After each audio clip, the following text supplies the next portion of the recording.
Okay, if everybody would, we'll get the meeting started. Mr. Lesser, you ready? Yes. I'll let you do the call to order. Thank you, sir. Thank you, Chairman. I'd like to welcome everyone to the Russell County Board of Supervisors, August the 4th, 2025 regular board meeting at 6 p.m. in the Russell County Board of Supervisors room. I'd like to start off with a call of order and roll call. Andrew Hensley. Here. Luann Wallace. Here. Tara. Here. Steve Breeding. Here. Rebecca Dye. Here. Nate Kaiser. Here. And David Eaton. Here. Sir, you have a quorum. Okay, before I ask Caleb to do the invocation, and I don't want to miss anybody when I talk about this, and I want Miss Wallace, I know she's going to talk about it a little bit later, but you know we had a devastating flood situation in the Dane community, and there's a lot of people to thank and to acknowledge, and hopefully we can get a list of those people together that we can acknowledge for their sacrifice and some of the things. While I was down there watching Supervisor Wallace there from early mornings to late nights, working the community center room and taking in enormous amount of donations, and our first responders, I could go on and on talking about that. Our county administrator with Officer Skeens and waist deep water helping to save a lady, DSS, Sheriff's Office, just I could go on, and I don't want to leave anybody out, so I want us to accumulate a list of those people, fire department, rescue squads that participated. Thank God we didn't lose a life, but there was a possibility that that could have happened. And some of the guys that risked their life to get in those heavy waters to do what they did was just amazing. As the emergency management director, I'm having multiple meetings and with different agencies, like Jeff Kinder and his church did an amazing job bringing campers down to set up for people to have a place to stay. I guess you learn from every situation. I hate to have the situation to be able to learn from, but we learn from those. And we want to be more proactive than reactive to be able to have the needed supplies that we need and the resources that we need to be able to operate from. And I think that's going to be brought up tonight. I talked to Ms. Tara here in regards to that. And there's a lot of things that I know that we can do. Thank God Miss Luann had worked really hard to get generators set up down there. That we kind of took her initiative, kind of went off of that when we went after trying to get generators put in all the fire departments and community centers and areas to be able to be more proactive and have a place for people to go and stay for the staging of that. So I'm just really grateful. I'm really grateful that we didn't have a loss of life. There was a possibility there with a couple of situations that could have happened. And because of the efforts of our first responders and all the people working together, they were able to save those lives and get those lives to safety. So I am just really grateful. I wanted to speak on that, but I know Miss Wallace has been on the ground working daylight to dark in her community there for us to be able to work to bring that area community back to life and to help those people. And we will do that. We will do that. And so I just wanted to leave it at that. But if everybody would stand, we're going to have the invocation and the pledge. Before we do that, Yeah, David, go ahead. I'd like to have a list of all the people that worked at Belfast also. Yes, ma'am. I know all the sheriff's office was Yes, there, emergency yes, management. yes. They did the same thing in Belfast. Yes, ma'am, and we will do that for you. Thank you for that. Let us pray. Father God, Lord, we love you. We thank you. We praise you today, Father. Father, we thank you that in the midst of the storms that come in our lives, that you are at the center of everything, that if we just point to you, that all things lead to glory, Father. So, Lord, help us give you all the glory. Be with us, lead us, guide us, and direct us in everything that we do. Lord, we thank you for allowing us to be a part of this local government. And, Lord, we ask that a hedge of protection around these kids and these teachers as they start school back this week, that you just be with them, you lead them, you guide them, and you direct them, Father. For it's in your name we pray. Amen.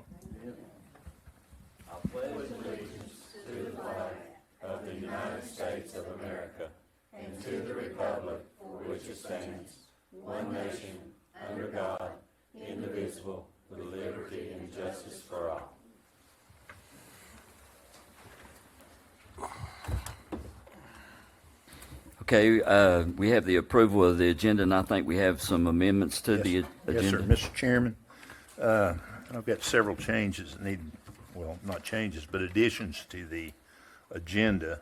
Under presentations, if you'd add as number 5, Maxi Skeens. And then we'll jump over to the county administrator's requests on page 3. What about number 2 here? Is that Tara? She's going to do it as part of that, I think, yeah. Number 10, under requests, is Labor Day, and we'll have to, since Labor Day is the first Monday of the month, we're going to reschedule the board meeting. Okay. Number 11 would be auditor selection. And number 12, we need a closed session for legal matters. So, and that's all I have. So I'll make a motion that we approve the agenda with these proposed changes, additions. Second. Thank you, Tara. Got a motion and a second. Any discussion? All in favor? Aye. Any opposed? Thank you all. First on the presentations, we have Corbin Stone, Director of Farmers, Robinson and Cox, LLC, Independent Auditor, FY 2024, Countywide Financial Audit Report. Thank you. Thanks for having me. Mr. Lester, if I get you, yeah, there you go. Got a presentation. The audit report, you all have a copy of it in front of you, and of course, this is for the last fiscal year, 2024. It's 143 pages, so we're not going to go through the entire document tonight. But I'm going to go an overview of the audit results and a brief explanation of the financial statements, go over some trend information, review of the county fund balance, general fund balance, audit findings, recommendations, and then upcoming standards from the Governmental Accounting Standards Board. Next page. Yeah. So in the audit report, these are just, and hopefully everybody has a copy of this handout also in front of them, not just on the screen. On this page, I'm just telling you where some key information is. One thing I want to point out, Exhibit 1 is called the Statement of Net Position, and we take all assets of the county, buildings, cars, everything, subtract all liabilities of the county to come back to you, what you're worth, okay? Now, you're not going to sell all your properties to fund operations. So when you look at those numbers, realize that all those assets include everything, capital assets as well as cash and investments and so forth. And that is a statement of net position. What I key in on is the balance sheet, which is Exhibit 3, and that's really a modified cash basis or modified accrual accounting, where we're just looking at short term. We're looking at how much short-term assets, which are assets that are going to be converted to cash or cash equivalents within a year, and liabilities you're going to have to pay off within a year. Then finally, on page 134, we have the Governmental Accounting Standards opinion. We have your federal compliance opinion on 136 and schedule of findings and question cost on 141. We didn't have any question cost this year. We did have a finding that is reported to you in that final report. 6-year trend information. Of course, this is going to pick up all the years of the pandemic. And you can see revenues grew at 3.9% in the general fund annual basis. So that's the compounded annual growth rate. That doesn't include, you had an ARPA's fund and a CARES fund. So this is just the general fund. So those, basically your locally generated revenue, your normal federal and state revenue, overall you grew by about 3.9%. The next page, yep, there, you're already there. We're showing expenditures. Expenditures grew by a little bit less than that, 2.9%. Debt service grew a little bit over the time, but I think that's kind of going to stabilize for you. You've got a debt coming off the books. And of course, the new courthouse debt will be coming on with principal payments soon. At the end of the day, the ending fund balance for the general fund grew from 2019 from about $6.3 million to $10 million. And we'll talk about that a little bit more in another slide. But pretty good growth in that ending fund balance, but we've had a little bit of inflation. So we want to relate that back to your expenditures. The other thing I want to point out, not included in the general fund, these county cares and ARPA expenditures. And you can see in 2024, just under $4.1 million. So what we saw after the Great Recession, which was 2007, 2008, federal funding really ramped up, and local governments got a lot of federal funding. Then once it was over, it dropped back down, and it dropped back down to levels that were in place prior to the Great Recession. So you have this big spike up, just a one-time funding, and it drops back down. We expect to see the same thing after COVID. We expect eventually this money to kind of wash through the system, and your funding, federal and state funding, will be about the same as it was before COVID. The next page, I just had graphs to show, or really pie chart, to show you kind of general fund revenues and expenditures and where your primary revenues and expenditures go. Primary revenues, local taxes, and state aid. If we did this, if we looked back 10 or 15 years, what you would see is that the local taxes portion of your budget would be a little bit less. Because state aid in general, state and federal aid in general, has kind of been slowing down over time, meaning more local dollars get used. And if you look at almost any locality in the state of Virginia, you see that trend. Pretty much every locality, you'll see that trend. Just a greater reliance on local dollars as opposed to state and federal. The next page, I'm just graphing out expenditures, or showing you a pie chart of expenditures. Where does your money go? Primarily, education, public safety, health and welfare are the big areas where your money goes, big parts of the pie. The next page, I'm just showing you the county fund balances, really the general fund balance. So you can see ending fund balance, that agrees with that second chart or second table I showed you at the very top, has grown by about 11% a year on a compound basis, cash and cash equivalents by about 18%.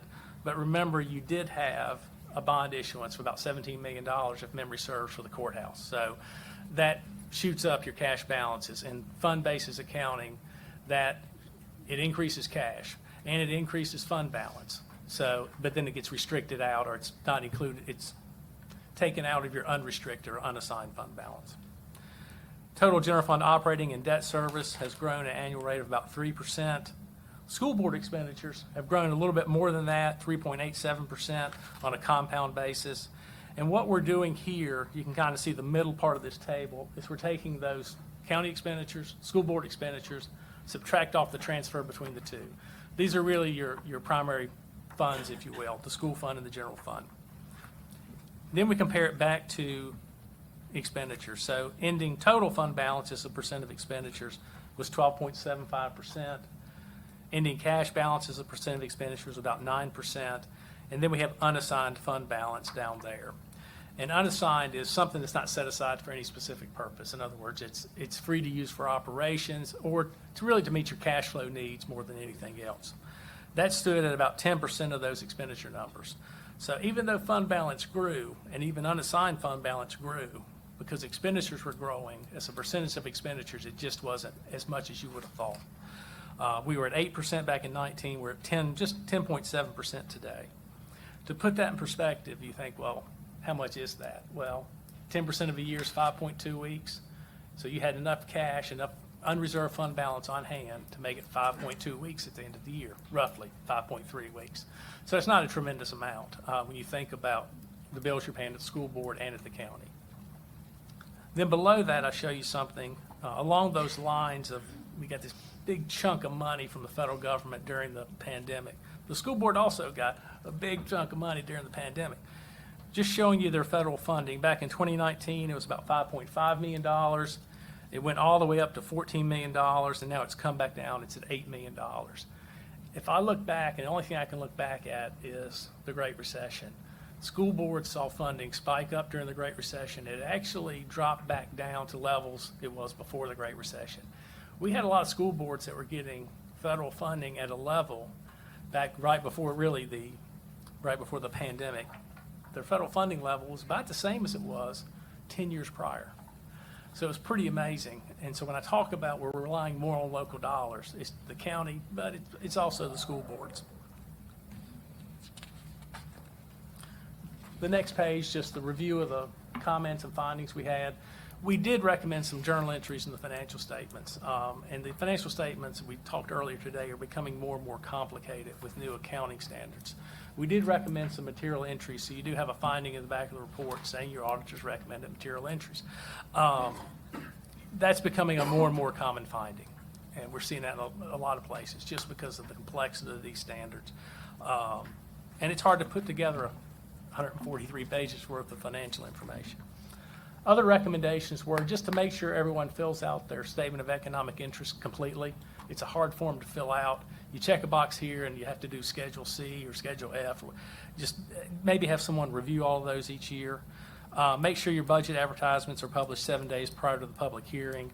And one recommendation for the school board, and it's more from a cash flow standpoint than anything else, reconcile your federal expenditures. You might keep a department for, say, the Title I program. Reconcile that to what you're requesting for reimbursement. Not that you're not going to request everything that's due to you, because they pretty much are going to they get a budget and they're going to spend all of it. But you want to get it as quickly as possible, because interest rates are up. So we want to get that money back and in the bank so you guys can earn a little bit of interest on it. Prior to the last couple of years, if you got it back, you were going to earn 0.2–0.3%, but now we're closer to 4 or 5.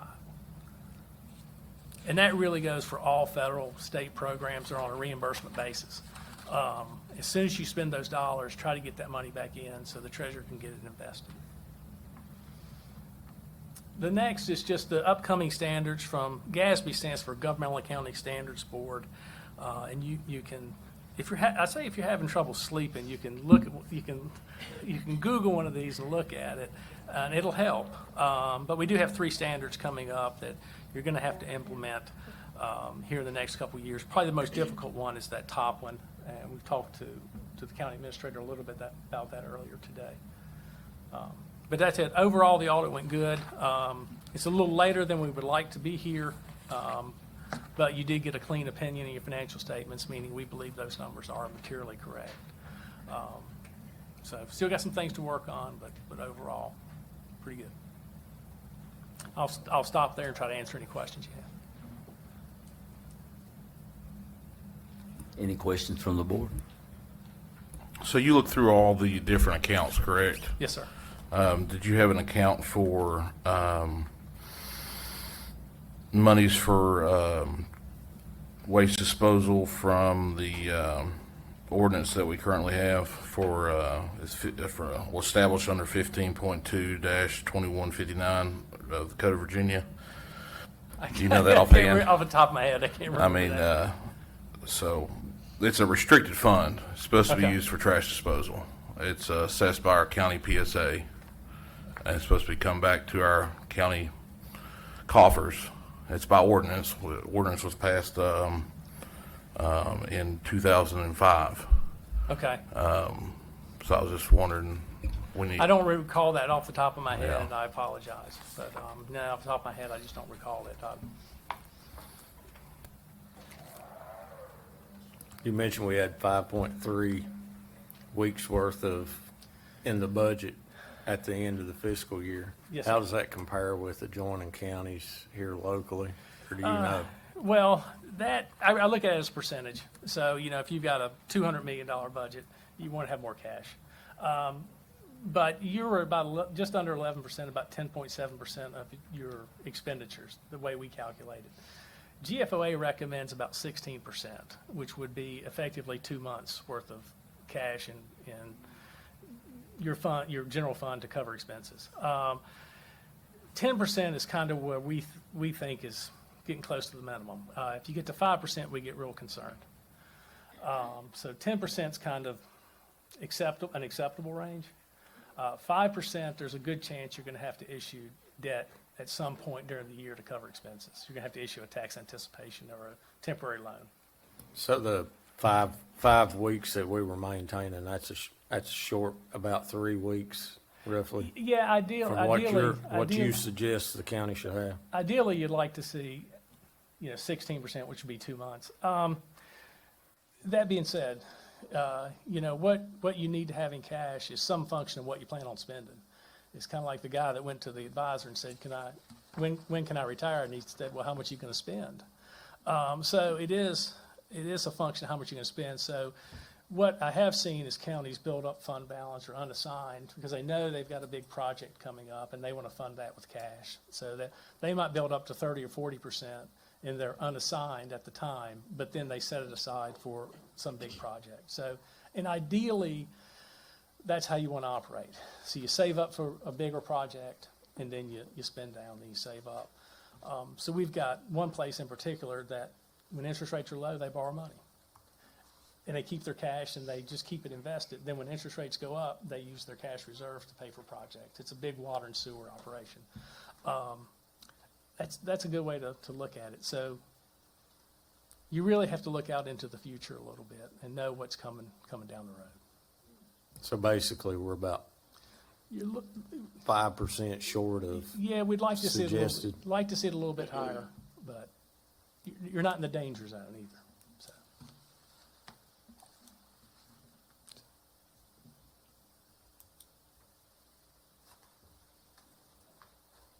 Any other questions?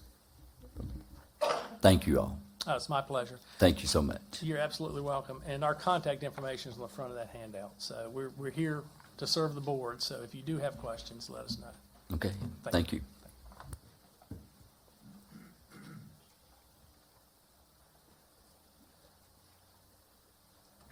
Okay, make sure I got this right, Mr. County Administrator. Is it Karen Doughton next?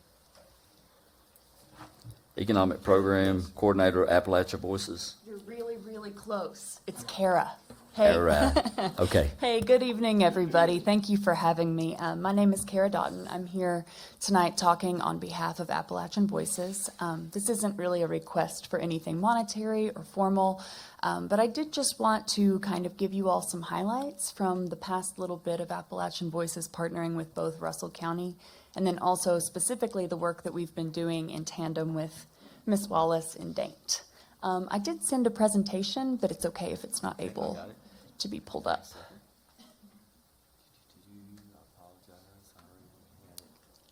Oh, no worries at all.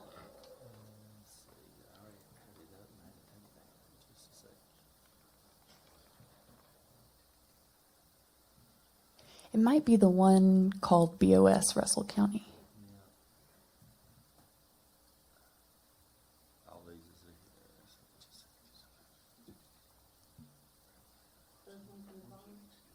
I'll go better glasses than me. There's one from the lot. Next to the spreadsheet. Oh, here we go. Yeah. Ah, yeah. Awesome. So there's my contact information right there if you all have any follow-up questions after we finish speaking with you all tonight.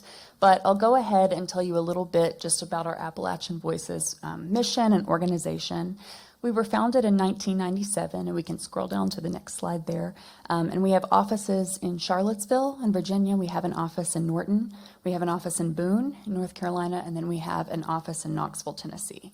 So in general, if you're looking at Appalachian Voices at a whole, what we're working on in general is job creation in each of those respective areas and those respective states. We're working on increased access to clean energy, disaster resiliency, which has obviously become something that has a growing need, especially here in Southwest Virginia in the coal fields, and then providing technical assistance, which is largely what we have been doing for the community of Daint.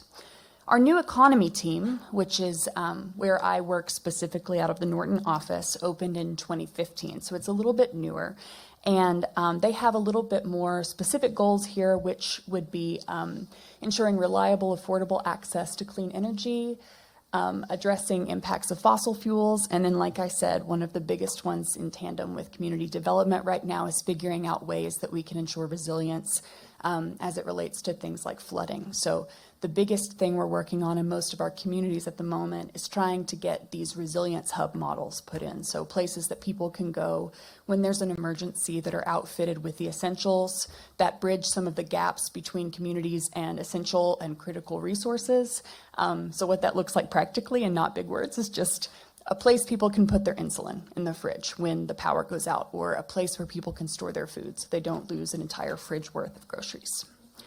Some notable recent projects that we have worked on, I'll just touch on these really quickly, is in 2015 we did lobby for the AMLR funding. So that would have been the abandoned mine land funding to do something with those blighted properties, and the stabilization of the black lung excise tax. And one thing I didn't include on here is that we've just had our first Southwest Virginia Solar Summit this past year, so something that we're hoping to kind of continue on in our general region. Here, I just wanted to touch on general things that we've done in Russell County. So again, we lobbied for the AMLR program, and that did result in the Project Reclaim Mine Reclamation that's in Russell County. In addition, we have worked on some flood recovery. I know we've partnered in sort of a less formal way with Lonesome Pine Mutual Aid to get supplies to Daint in the last impacts of Hurricane Helene, the February 2025 flooding. And then just recently, we had folks from Norton come out and help with the cleanup efforts. And we're really appreciative of everything you all did to organize that and everything the Daint Community Association did as well. The Power Plus resolution, which I won't go into huge detail on here, but was just a campaign to get resolutions of support from local governments in support of the Power Plus plan. And then the Black Lung resolution, which is something that I will bring up at the end. I have a colleague here who wants to present that to you all. This is sort of just a place to uphold the work that we're doing in Daint and to celebrate some of the exciting things that we have coming down the pipeline within. Again, I meet with Ms. Wallace really frequently. We couldn't do it without her, but we also really couldn't do it without the members of the Daint Community Association. A big goal of our work has been to really lift that group up and find ways that people can take some of that power in their own communities and find ways to, be community members who are writing grants, be community members who are seeing those grants through. So that's something that's sort of a through line of all of these projects. In 2024, we received an EPA grant called EJCPS, or the Environmental Justice Collaborative Problem Solving Grant, which is a long title for a grant. We received $500,000 that was supposed to be split across 5 counties and specifically 5 communities in those counties.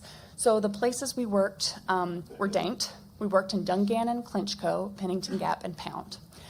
So in Russell County, specifically focusing on Daint, we had 3 listening sessions to which several community members came, people representing their community, whether it's from an informal standpoint or if they came representing the Daint Community Association. And we had them come together and come up with projects that they would like to see through in their town. We had money from this EJCPS grant to actually plan those, to pay someone to come up with these designs. We could later turn these designs into hopefully tangible funding. But unfortunately, we did lose that grant earlier this year. We have continued to supply that technical assistance. We've kept up with the work that we were doing and just looked for other funding sources for that work. One note here is we did appeal the EJCPS funding and went to DC to talk to Morgan Griffith about working with our communities. And our Linda Kaiser, who is the chair of the Daint Community Association and a really nice local, went with us and got to sort of lobby on behalf of her community of Daint. We've supported ongoing projects. Some examples of those were actually before I started working here, full disclosure, but Mountain Heritage Trail, some work on the Artie Lee Campground, and then the Steam Building. And then currently, we've just applied to a Virginia Department of Energy grant. That would be a VERS grant, which is a resiliency study. It would be $10,000, and basically, we should hear soon about whether or not we'd be able to engage our existing stakeholders and community members and do some of that basic planning work for a resilience hub model. So that would likely be a community building that has access for everyone that people could go to in the time of an emergency. They're also working in Daint on a DHCD grant. So this is a community development block grant, and Appalachian Voices did not write this grant, but are providing some technical assistance just through extra capacity and support. And then we're starting to have a larger presence in that Daint Community Association and actually trying to replicate that model in our other communities as well. So future opportunities, we're continuing to meet with the DCA, but also with Ms. Wallace to identify other funding opportunities moving forward and help write those. We have some collaboration opportunities coming up, which is really why I wanted to give you a little bit of background tonight. First of all, we're working on a just transition platform, and we worked with our town leaders on this. It's basically the idea that we've taken the feedback we heard from 15 community listening sessions, 3 in each of those 5 areas, and took the major themes that you can see up there that we talked about with all of these people and tried to write policy proposals that are nonpartisan that would be given to the 2 major gubernatorial candidates in Virginia. So these things that came up, especially in Daint and our other communities for our listening sessions, were dilapidated buildings and brownfields, blighted properties, economic development and growth, energy, which is a very broad category, very important to our area, environmental protections, and then added in there flooding resiliency and access to healthcare. We're providing that ongoing technical assistance and are happy to talk about other opportunities in Russell County where we can provide that as well. We're following through with our Community Strong model, which came out of that EJCPS grant. And then lastly, we're also presenting tonight a Black Lung resolution. So I'd like to invite my colleague Annie Jane Cotton to talk a little bit about what that is. Thank you.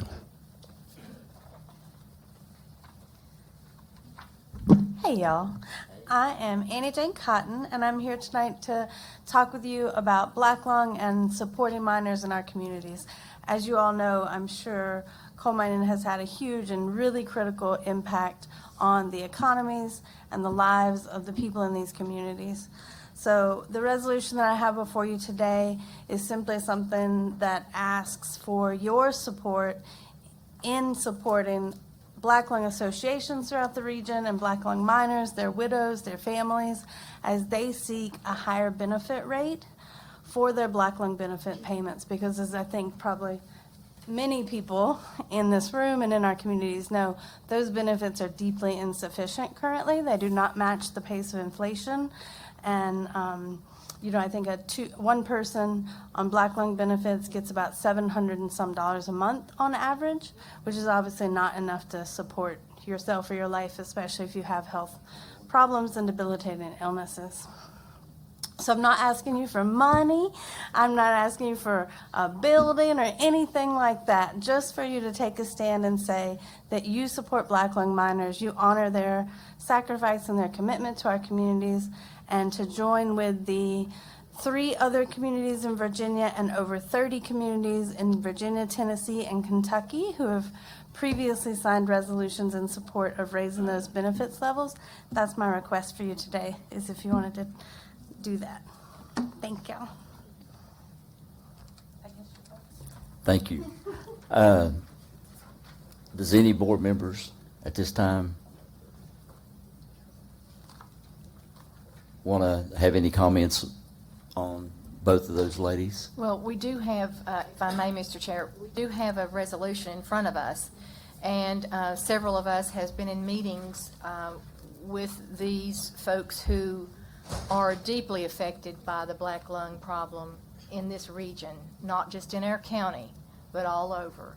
And so I would like to propose that we, the Board of Supervisors, tonight adopt this resolution and make sure that everyone knows that we're in very much in support of those people who've risked life, limb, and family to supply energy to a nation. Thank you. I'd like to second that. Thank you. My grandfather, he passed away a couple of years ago from complications with Black Lung, and I know so many people have been affected, and I'm excited to give a second to that. Thank you for the motion and a second as well. My dad passed away at the age of 45, worked at McClure, raised these kids, and I worked in the mines for 8 years, so I fully understand the need for the support of this. I talk to Betty Hess quite frequently when it comes to support of coal miners and Black Lung benefits. So with that said, does anybody else have anything they would like to say? I'll call for the vote. All in favor? Aye. Any opposed? Thank you all. Thank you. Thank you.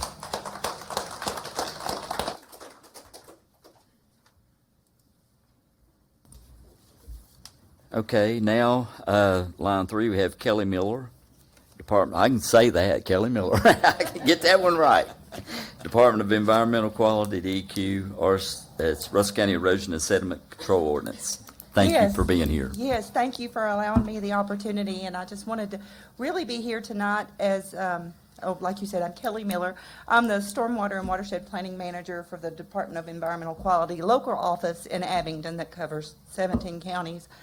And I really wanted to be here tonight as you consider adopting your new erosion and sediment control ordinance and answer any questions or give any information if anybody needs it. And just quickly run through the timeline of why this is needed, and it's a little overdue.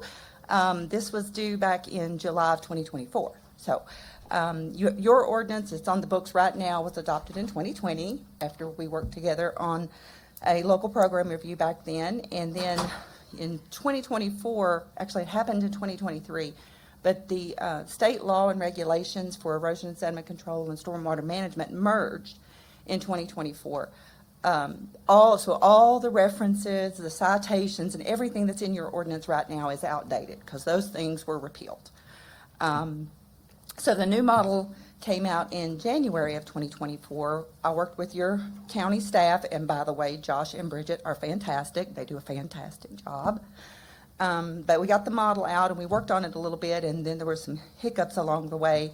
But we really need, for enforcement purposes, need to get the new ordinance adopted just because those legal citations are out of date. Some other things that are pretty exciting, the General Assembly recognized the role of agriculture, and they made certain more allowances for agriculture in the new state law and regulations that aren't in the one that you have in the books right now. So adopting this one will actually make it easier for farmers. So that's pretty important.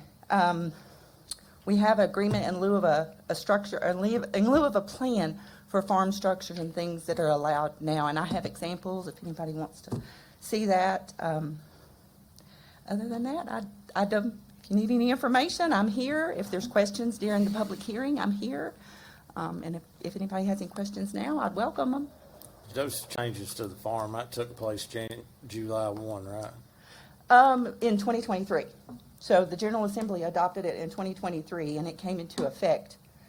If the county had updated their ordinances, it would have went into effect July 1st. But now, y'all get it adopted now, and it'll go into effect now. Thank you. All right, thank you all. Thank you.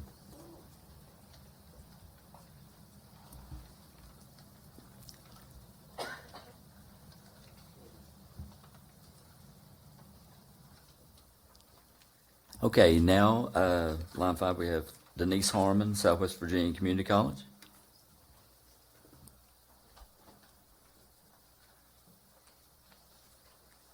Hey, Denise. Hey, thank you, David. Thank you, Board, for having me tonight. I'm Denise Harmon, representing the SBDC Director at Southwest Virginia Community College, and I took that role a little over a year ago, so I did replace Margie as she retired. I came from a family of small business. My parents were in business for 50 years, and me and my husband had our business for 14 years, so my heart and love for small businesses is great.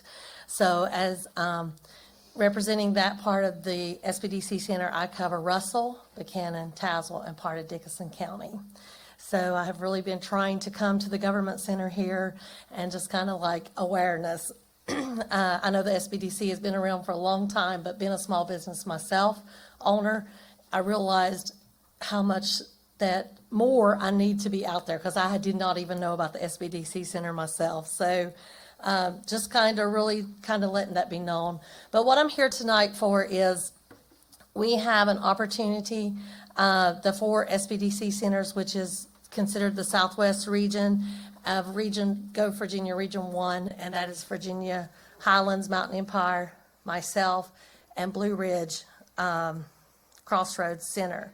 And we are preparing a joint application for the Go Virginia Helene Business Recovery Incentive Program. And as we all know, there is disasters after disasters after disasters happening. This proposed SBDC project request that we're working on is $250,000. And each of us SBDC centers are asking for our funding for our portion on the 2-to-1 match. And so I have reached out to my counties, and so I've got Tazewell County and Dickinson counties already signed their letter of support and on board. So I'm here tonight presenting and getting ready to present to Buchanan County by Zoom when I get through here. So this project, what we're trying to do, this is over a 2-year period with Go Virginia. And we know that businesses have really struggled in resilience and really trying to help them through these disasters. And what we're hearing at the SBDC Center is a lot of these businesses were not prepared. So what can we do to help them to start preparing for these kind of disasters, whether it's their employees in needing a handbook for their employees to know how to do. I heard tonight about the generator. That is true. So many businesses were struggling with that, really was not prepared, whether it was flooding, whether it was maybe they were buying a product from someone else and then that business got hit. So we're just hearing all kinds of things. And so with these funds, we're trying to look at what can we help these businesses to be stronger and to have more collaborative networking to be able to survive through these disasters. And so we would do definitely advising one-on-one, do some workshops. And as I was telling David, as we were talking about this a few days at the college ago, we definitely would invite someone to serve as on the steering committee as we start this process to get this going from each of our counties that are sponsoring. We would love to have someone to represent, to help out with that, to kind of get this. But I do not want, at the end of the day, when we get through in 2 years, to give another business another piece of paper. So what really could we help them with? And I really was thinking about providing them with a flash drive with some documents that they would have ready, accessible, and I know power might be out, but yet if they've attended workshops and trainings, they have it here, but they would have access through it in a flash drive to be able to have those kind of things. So our match that we're asking for is $7,000 and a letter of support. So that's kind of what we have. Thank you. Any board members have any questions?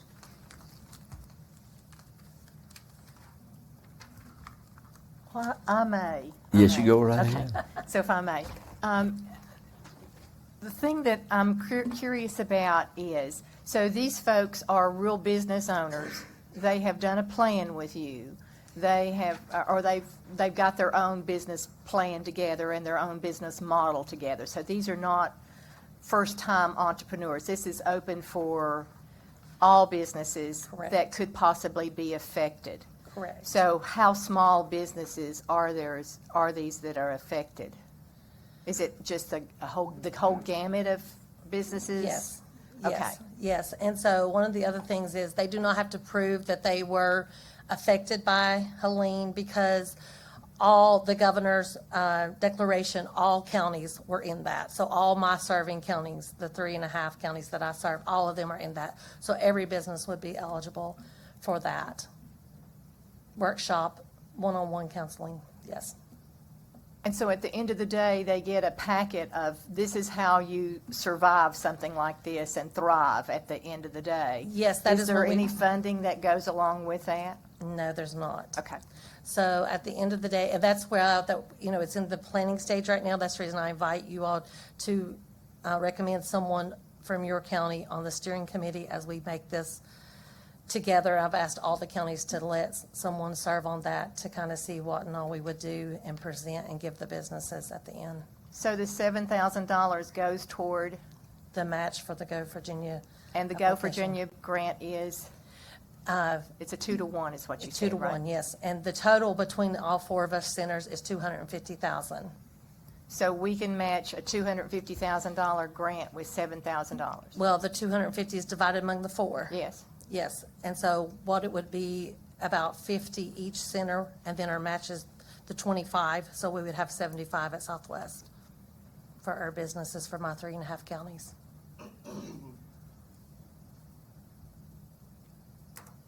A little over 75. Yeah. Thank you. All Thank right. you all. Thank you.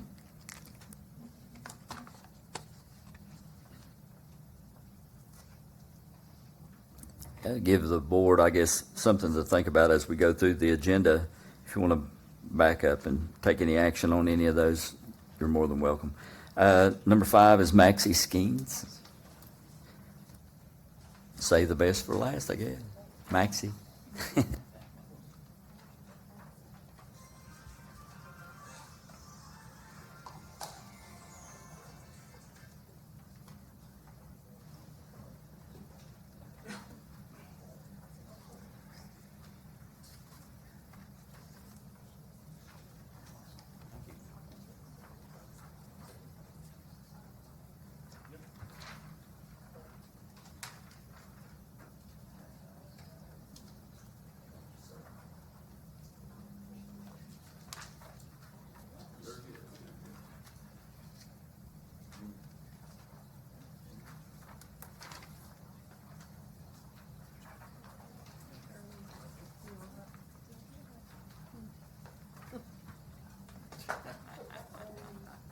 Are you going to run next time?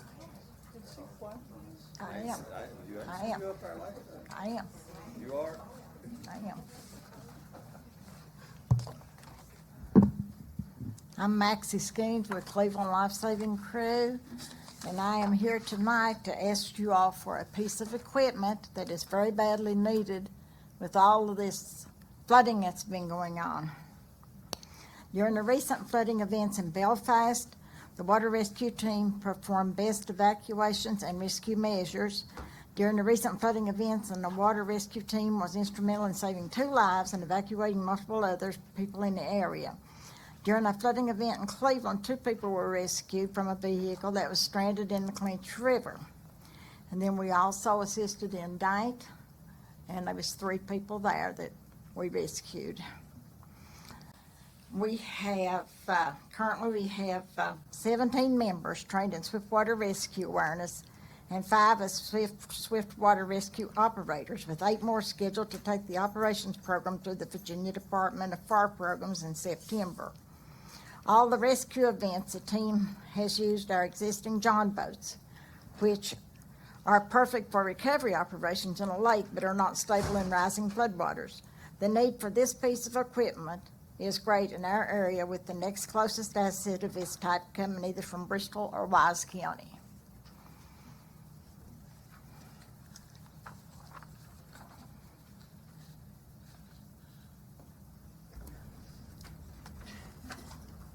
Mr. Eaton, may I ask some questions? Yes, you sure can, honey. All right, where will this be stored? We stored at Cleveland. We have got a water rescue truck. It's got all the equipment on it. This is the piece that we really need now to complete that.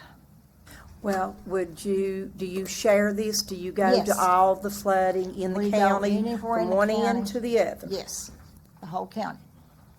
Just to give y'all an update, the Cleveland. Does the sheriff have one of these? No. No. We had 15 people in Dayton working on that Friday night. And they're the only certified And- unit.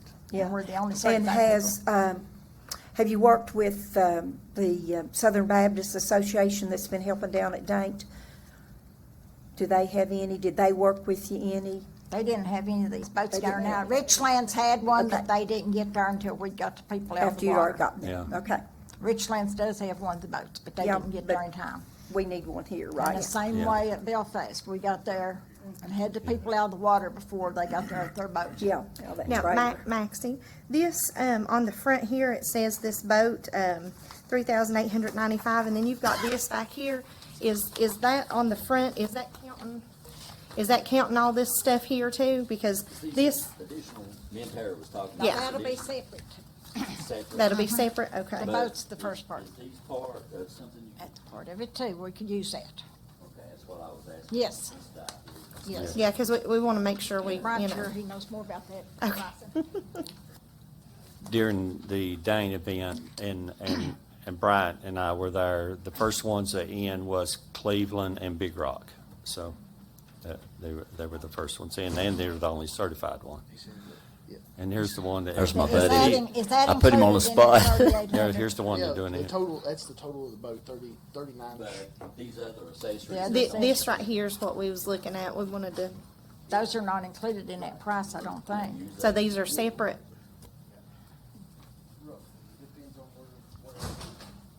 Because they're not very expensive, but it would be needed.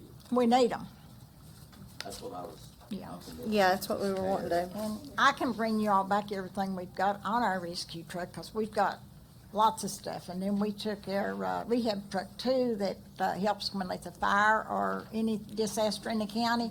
And we are the only one in Southwest Virginia that has a rehab truck, that we go out and feed the people. We do everything for them. They were big, Okay, so big help. I would like to go ahead and make a motion that we get not just the boat, but one of each of those for y'all. Will that work? Yes. Thank you. Well, I'll second that. Okay, and thank you. It'll surely help our community and Absolutely. the whole county. I mean, we don't just stay in Cleveland. We go anywhere that anybody calls and asks us. Yeah. We, And all And our we boys are thank free. y'all for doing All our what you boys do. are free. the Cleveland crews, were in the water because I was with them. Their boat that they had an incident on. They need equipment, yeah. It was a John boat, and they do fill up with water, but that's what we have been using. And they're good in a lake, but they're not good in swift water. So, Mr. Chair, discussion, please. Please, go ahead. I applaud you, for one. Thank you. I'm very grateful to you. But I have also been in some discussion with some more folks who want to do this on a more training session. They want to join your, We are in the process of getting an OMU Yeah. so with. tell me more. That's what I want to go with for. With St. Paul Fire Department, Lebanon Fire Department, Belfast Fire Belfast. Department. We are in that process now, having the meetings and talking to these people. So this is all of us together. not All of just- us together. Not just you guys No. struggling along, but you're going to take along We will have these some more other people. friends, in other words. And then we've got another class in September. We're going to certify some more people. And the more people we can get involved in this stuff, the better our county's going to be. Yes, and so everybody is going to have some training on Yes. swiftwater rescue. So All we'll, these young people, not this girl. well, you can, I do the paperwork and I do the boss. I asked her if she was going to ride it or drive it. okay, I may so have to. I understand we have a motion for those accessories and that particular boat, but you don't have helmets and life Yes, vests. we've got them. We've You got those? We've They've already got got those. that. All that's done. All They've that's got done. those. Okay. We've got the wetsuits. Now, we're going to have to buy some dry suits, but I'll come back to you on that. Those are expensive. But we do have the wetsuits already. Yeah, they do. Okay, so we're putting together a swiftwater rescue team No, of we've folks. got it, but we're going But- countywide with it. Yes, that's what I meant, Yes. is the whole team. Yeah. And thank you again. I'll bring you all back. We know what you guys A did. copy of the, Yeah, because Fine, we'll get when it Cleveland typed was there and Big Rock came in, the more that we've got in-house, we could do more with it. When Big Rock came in, these are the boats they had. And they had the flat, they worked with what they had. It's dangerous for the residents, it's dangerous for the responder. So, when we were looking at lessons learned, David and I, that was one of the things that we looked at. Since the rescue team is already trained, they're going to expand on it. And when we show up, we don't have to so much rely on Big Rock coming in or this, because next time they might not be able to get there. They just barely made it off a Dank Road and got Big Rock in, didn't they? yes. Call for the vote, Mr. Chair. All right. And it takes those people longer to get there than it does Cleveland. We was out within 15 minutes. We was ready and Yeah, you were the headed first to ones Dayton.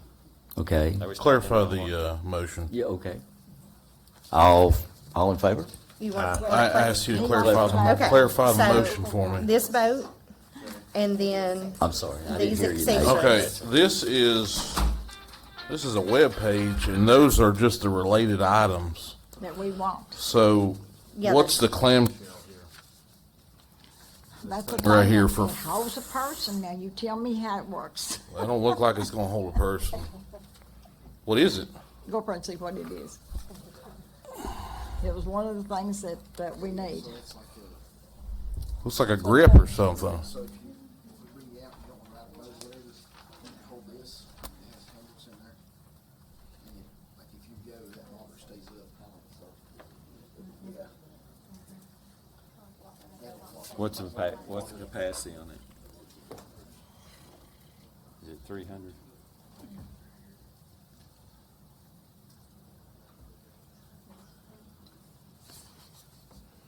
Let's see, has it got? It's an inflatable repairs. That was, So I'm guessing that if the boat gets punctured or something, that's a quick. Yeah. Yeah, okay. So that's, if a wing goes down on the side, if a what? One of the pontoons goes down. Okay, so it's a patch. Yeah. You throw it on Okay. the side, and it acts as a patch. All right, so we got a patch, one bag of repair kit. PMI rope pack. Right, okay, so that's a 150-foot throw rope. Okay. So if you break loose and float down the river, right? Yeah, gotcha. A NSR rescue sled. Well, see, that's the boat. That's not the boat. That's something different. What that is that is something that you can pull behind another boat or pull. Yeah, Okay. And then a bag for the boats yes. and cart. Is that right? The kids, yeah. Those look Okay. like dry bags, I guess, aren't they? We have to pump this boat up when we start out. What's that? We have to inflate the boat when Right. we start out. Then it'll stay inflated. That's our bags for rafts, IKs, and carts. You got a description? Yeah. So it's just a storage bag, Right. right? Okay. I can cover for you. So we're looking at a total $38.95 plus 24. 95. 64 or 45. 95 plus, let's say 64 because that's on the high side, and 45, 95, and we'll go on the high side, 189.95. I'll be very So we're- conservative with it. Well, if you have to patch a hole, you got to patch a hole. That's the whole bottom line, right?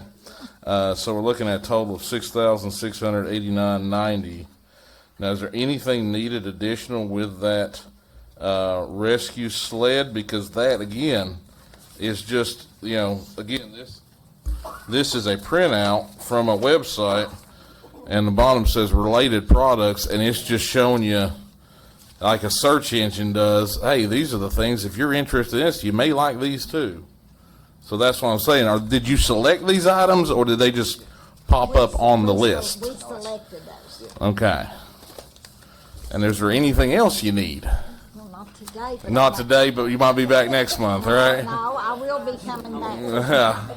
She's already said she's gonna be back now. So I just, I just want to make sure we're clear on what we're voting on here. We're getting this stuff now because Right. we really need it. No, I agree. The I'll boat- come back for the dry suit. Yeah, the boat's definitely needed. Just wanted to make sure we were all clear on all How the much is the accoutrements dry that we're adding on here. How much are the dry suits, Maxie? How much, Billy, how much was the dry Well, they're suit? like 1,100, ain't they? Per We're person? not adding those now. We'll get Would it those. not be a We've better- We've got the wetsuits. Would it not be a better expenditure to forego the sled and get some dry suits? We could get 2 dry suits for the price of the sled. Well, we've got the wetsuits. We've already got wetsuits. The sled is Anybody that more does- important than the dry. Dry suits right now. Anybody that knows anything about Swiftwater Rescue knows we have to have the wetsuits. Okay. And we've got the boots that goes with them, that goes in the water. They're not boots they wear out here. It's water boots that they have to have. We've got all that. We've got all the helmets. We've got Okay. everything like that. We've got all the rope. And we lost some rope and date, but our never is. Well, when we had when we transported the one, Brian will tell you, and you will too, because you pulled it out, based off the size of the patient or resident, that when it came out, that sled would came in real handy, wouldn't it, guys? I mean, that was, She because if you, because She what, was a 400-pound lady, and when they got her out on the thing that we've got now, The that boat we brought would her out on, sustain it. the porch broke off. And down went our members with her, Right. but they saved her. This boat's got a capacity of, 2,395 pounds. That's impressive. What's the raft's capacity? Do we know? I didn't know you was gonna ask me all this later. I'd have had it looked up and I had it. I mean, I'm not gonna spend money willy-nilly without knowing what I'm spending it on. And it's all right, I'll look it Well, it's all up needed, I can guarantee you that. here. It is. Yeah, most of it's 6-person. SQ 115 sled. it's probably got a 350-pound capacity easy. We had one patient, it was 400 pounds. Say 4, it was based off the length, 400 pounds. 400 pounds. It says designed to accommodate 2 rescuers and 1 victim, but can easily float 4 to 5 people. Yeah. So I'm guessing, float them and you lead them or attach it to Do something. you get them to where you need to have them safely? Right. And my boys will do it safely. I have no doubt. I can't do the water, but I can do the bossing.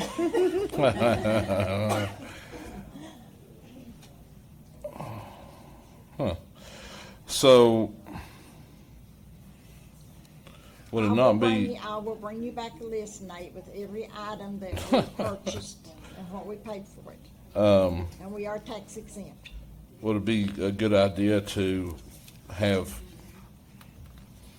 at least 2 of the clamshells, I would think, if they're a seal for the boat? I mean, are. I would Wow. definitely, Well, let me let's clear this real fast. We'll make Okay. this an easy transaction. Since it's a county-wide operation, bring me the list of what you got. I will purchase it through us. That way I'm tax exempt. I've got guarantee everything is shipped in. I'm tax exempt. And and Maxie will add to the list, by the way. She always does. And be here when it gets shipped in. Yeah, so she'll be you here. get it. That's a suggestion. I can make this easy. I'll just order, they come through. I mean, that's our job. So. Call for the vote, Mr. Chair. I'm All ready. right. All in favor? Aye. Any opposed? Thank you all. Mr. Chair, I kind of have a request in regard to this. There's a wealth of churches and people that want to help in the community, just like what y'all are doing. Help Dane, help Belfast. When the hurricane happened, it was overwhelming. The people that was wanting to help and didn't know how to help. Right. This might be an opportunity for us to reach out to our Christian Coalition and Ministerial Association. And I know time is of the essence, something like this. It might rain tonight. This is, But but I will go with you. If we could get anytime our churches and tell 'em. and let them know that this is needed in the community, if they'd like to make an offering to help pay for this, then that's a way that they can help. And because people really want to help, and it tends to be like that people will come to government for help. And I understand it's hard. We've got how many churches in the county? Hundreds probably. They're everywhere. To reach out to every church. But if we could start passing that to our churches and let these people see where the help is needed, which is It's with gonna you be- all right it's now. gonna be more I of think it that down the the money road. can come through if our county administrator would be okay passing that along to those groups. I'd appreciate it. Thank you, Andrew. It passed, and we really are grateful. I'll And get the order. I was hoping Marcus wouldn't get upset with me when I put him on the spot down there to get on WCYB and WJHL, but Billy worked his butt off. He's And back Billy. there too. I Brian know. worked his butt off. I know. Lonzo can tell you the ones that did. I know, I appreciate that. I had 2 grandsons down there. I know, and we appreciate you so much. Thank you.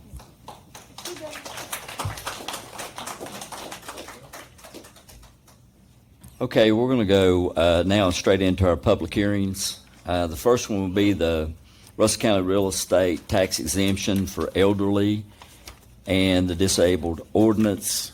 If we have anybody that wants to speak in regards to that, just come on up.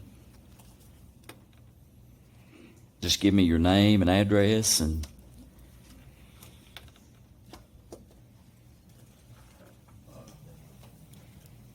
Dr. Mark Madney. I'm 143 Vine in Lebanon.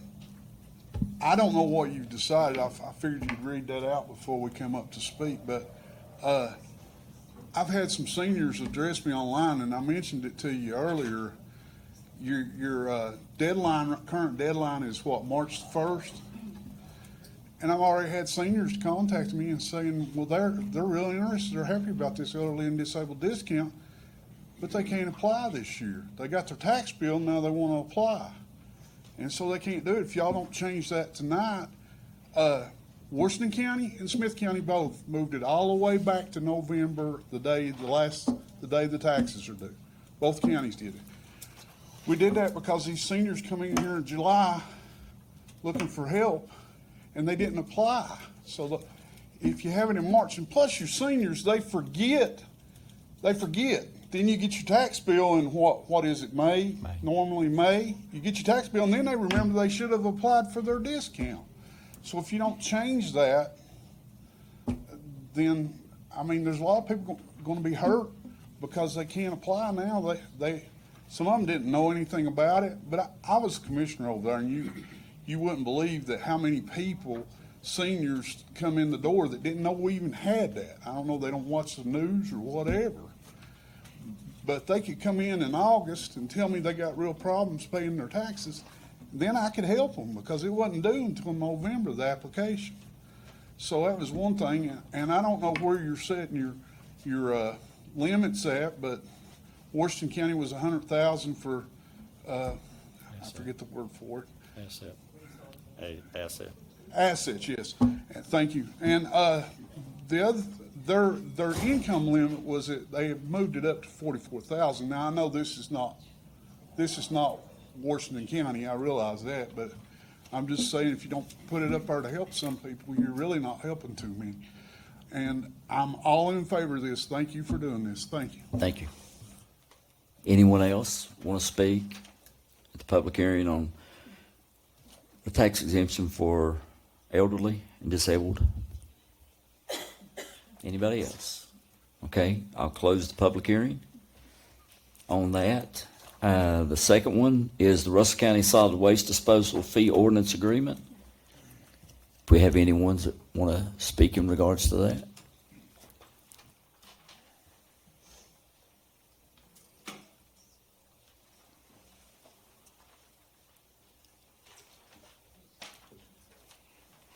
Just wanted to bring to the board's attention that this has been going on now for the last couple of months. We've been talking about this PSA trash thing, and we still don't know how much money is collected, and we still don't know what the money was spent on. I was looking through the package when that came out, the letter from the VRA. It looks like we just got the documents from the VRA that we've been operating under, which is concerning. We've been spending about $700,000 a year for the PSA. That's what's in the budget. And there are two agreements. One's dated January 2021, and one's dated February 8th, 2021. It doesn't seem like we're following either. The January agreement requires that the PSA, before May the 15th of each year, come and justify their needs. And I've talked to several of the board members, the PSA hasn't come. So my question is, before we do this amendment, is why do we need the ordinance? Businesses are paying for their trash when it goes through the transfer station, Cumberland Pathway Waste Management Authority. They're paying for it there, or they're paying a town. So why do we need the ordinance? And if we haven't been managing with the money as how much money we've collected or where it's gone, why is not the board asking for that? I've asked for it, and it's not being provided. So why isn't the board asking for that? Why is there two agreements, not hardly a month, just a little over a month apart, Russell County PSA and Russell County PSA in Russell County? One of them has VRA, one doesn't have VRA. So it doesn't make sense why there's an agreement that close together and different people signing it, and why we're not following any of it.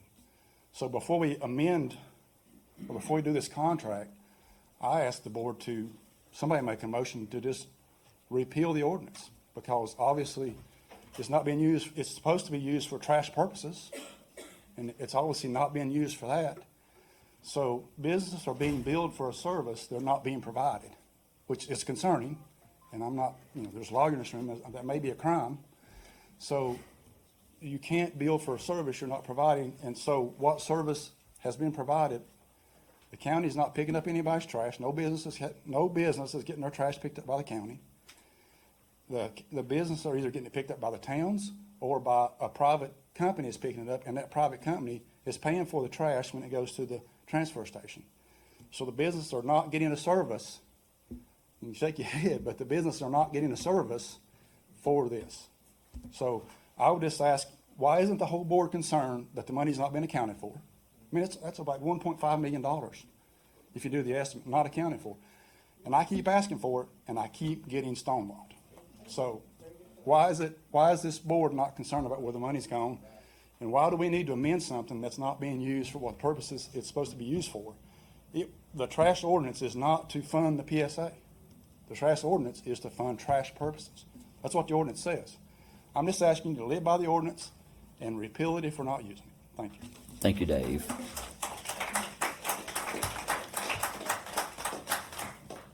Do we have anyone else?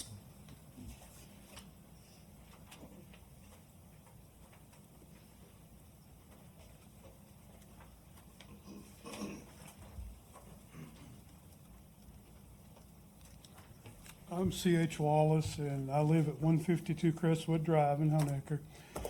And I guess the reason I'm here, I keep hearing all this stuff and reading all this stuff, and I'm a small business owner. I own Wallace Furniture and Hardware in Honecker. And I'm basically asking you to right a wrong.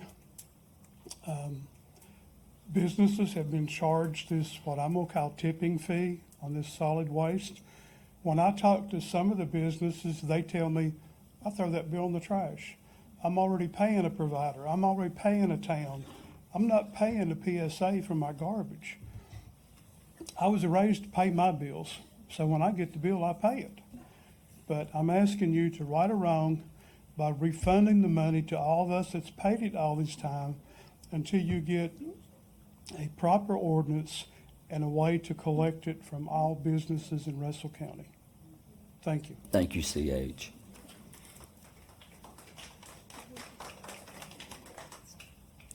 Okay, anyone else need to speak? I don't want to leave anybody out. Okay, I'll close that public hearing. I'll go to the Swords Creek and Copper Creek precincts location changes. And do we have anybody that wants to speak in regards to the changes of those voting precincts? Anybody at all? Can we just use the community center of Swords Creek? That's the plan.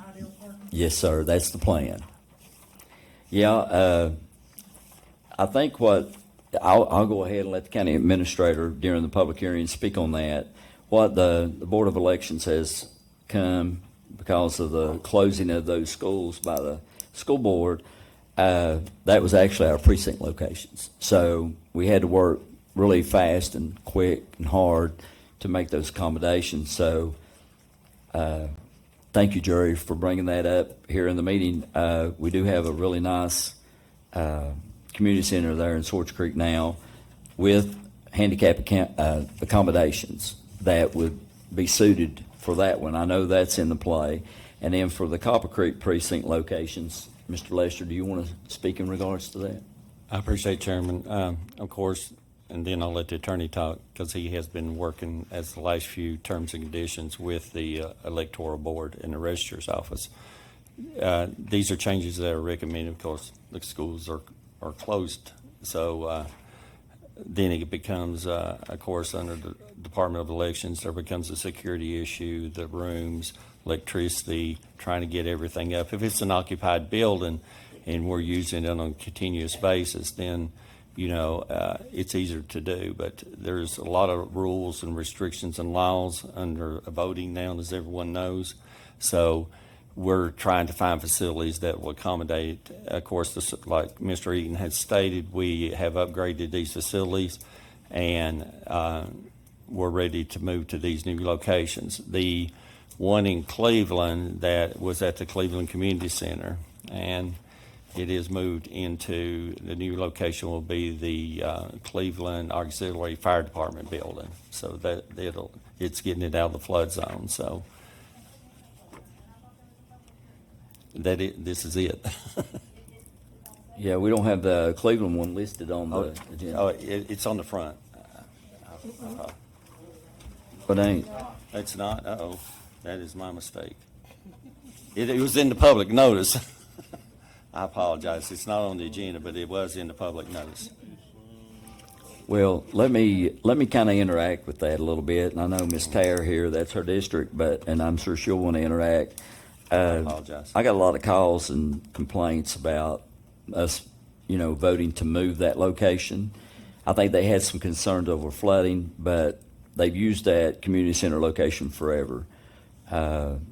With the calls that I received, I'm really against it. I think we ought to leave it at the community center. I don't know what Ms. Dye, I'll leave that up to her, and I'll support that action of whatever you decide. But if we do move it, it's going to be kind of for parking and for the amount of traffic and stuff that comes into the location. I think they had some concerns about that. Well, on the public notice, just to get caught up in the board, would like to add the Cleveland precincts in. It was in the public notice that's up on the screen that was in the paper. So Yeah, okay, well, my mistake on the agenda, apologize. Well, But just y'all one- can add it into the agenda. okay, we just want to make sure that we're covering the bases on that. But I'll leave that up to Ms. Dye here. Was flooding the only issue that they had? I think the only issue that they had as a concern is just the repeated flooding that we've had. But those occurrences might never happen in our lifetime again. And, we don't know that. I mean, I agree with the parking, but I hate to go against the electoral board too. I understand. You know what I mean? See, that was their recommendation. See, Well, it's- I'll leave that up to you. And I'm I'll wondering, is there anything with that? I wish our registrar was here.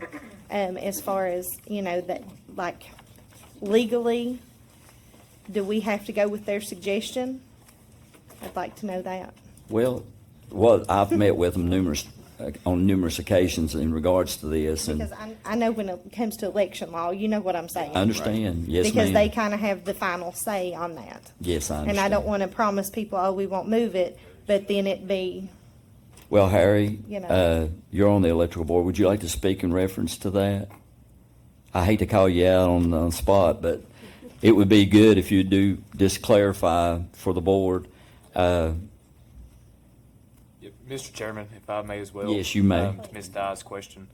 So the electoral board makes the recommendation, then it comes to the Board of Supervisors. Board of Supervisors then passes an ordinance that encompasses all the precincts for the county, all the electoral districts. And once that ordinance is passed, that's when the precincts are finalized. So my understanding of the Code of Virginia is the Board of Supervisors doesn't have to accept the proposal of the electoral board. But, oftentimes, they're the ones on the ground dealing with it every day. But no, my understanding is the Board of Supervisors does not have to follow their recommendation, that the supervisors does have the final say. Tell us what you think, Harry. yeah, I would love to know, Harry. Well, the reason we want to change it is because of the flooding. Flooded a couple of years ago, and they went in and they fixed everything. They flooded again, and they've never gone in and redone the thing. It's moldy. It smells bad, and and the people that work there on election days are not happy with it because they have to sit there from 5 o'clock in the morning till after 8 o'clock at night. It's a long day. Yeah. And it's. And it's hard to find election workers too, isn't it, Harry? Yes. Yeah. It's very hard, yes. And, Well, I appreciate you. Okay, so Peanut, you said you talked to Woody Scott about it as well? Yeah, I've talked- And what did he say? Well, they look at this pretty much in depth, and the biggest concern they had was flooding. And if you're going to move it, he said you need to do it now, because it gives people the stabilization to be at the new location during this election and going forward. And which, you know, I told him, I said, well, the only thing, I've had some people call me about parking and access. And if the fire department area is fine with you all, and if it's, you know, Got plenty of parking, looks to me like, all paved parking lot. Paved. All the parking spaces are marked off, you got your handicap spaces there. Yeah. It's not, it doesn't interfere with anything that goes on in the fire department. It's a side, down from it, it wouldn't affect the fire department at all. and we want to have a good relationship with the Board of Elections. The thing about it is it will eventually flood again. I mean, it's just the layout of the, you know, the way where the community center sits, it will flood again, you know. There's just nothing you can do about it, you know. So if you're gonna move it, now's the time to do it. And I know with the fire department, you know, per the floodplain map that you and I looked at, there's only one little section of the parking lot there that is That's even in in the the floodplain. floodplain. So as far as flooding, it is a better, Yeah, and of course, you know, on the community center, as Maxie said, well, the center is good for right now activities and events, but when these guys come in, they need certain electricity, certain phone, you know, certain internet, and it's hard to keep and maintain, so it's a trade-off, you know. Well, the facility is a much, much better facility. It's got everything you need right there. It's just the right size. Lonzo, will it have a generator on that building? The auxiliary building, yes.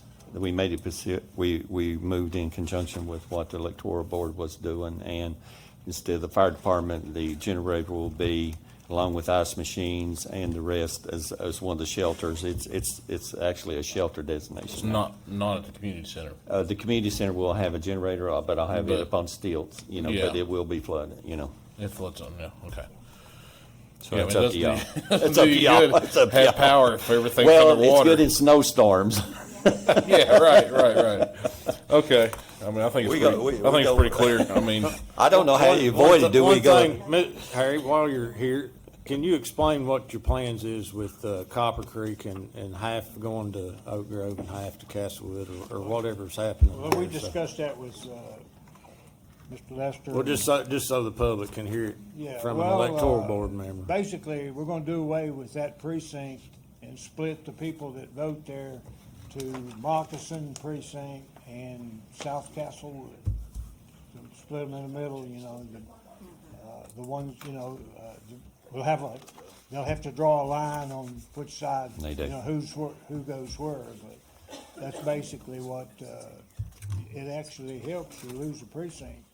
You don't have to pay for that, so. That's saving money for the county is a good thing, and thank you for mentioning that for everybody. Yeah, you don't have to pay all them election workers. we're still in public hearing. Okay. We're still in public. Yes, sir. Yes, sir. Thank you, Harry. And I appreciate you coming up, speaking. thank you, Harry. Yeah, I've got the public hearing open.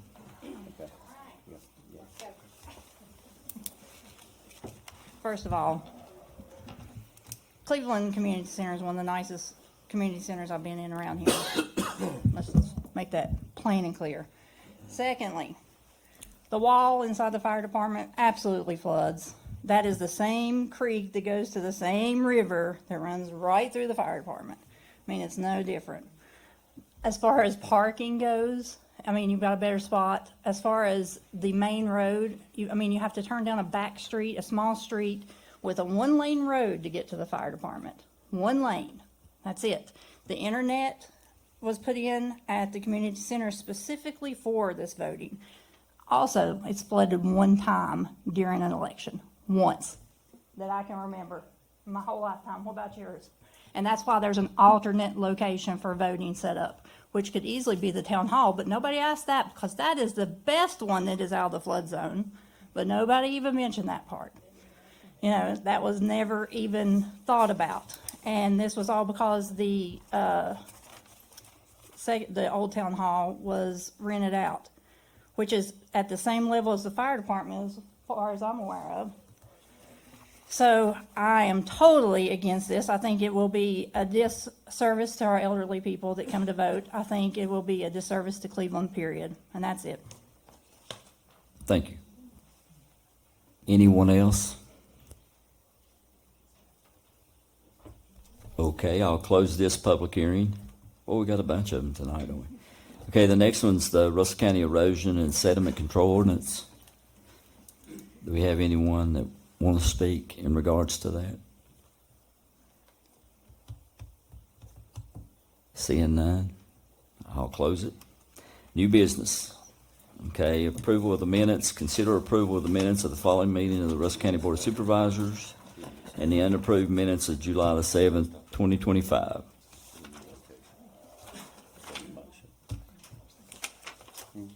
I'll need a motion. So moved, Mr. Chairman. Thank you. Second. I got a motion and a second. Any discussion?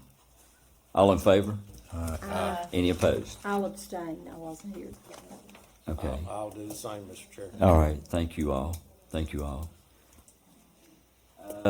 Second is the approval of expenditures. Consider approval of expenditures presented for payment to pay the bills. Motion to approve expenditures. Okay. Got a motion? Second. Got a second? Any discussion? All in favor? Aye. Any opposed? I'll oppose it. Okay. We got one opposed.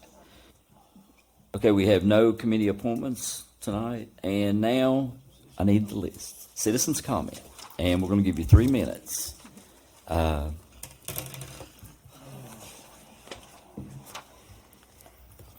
the first one on the list is Jerry Connor.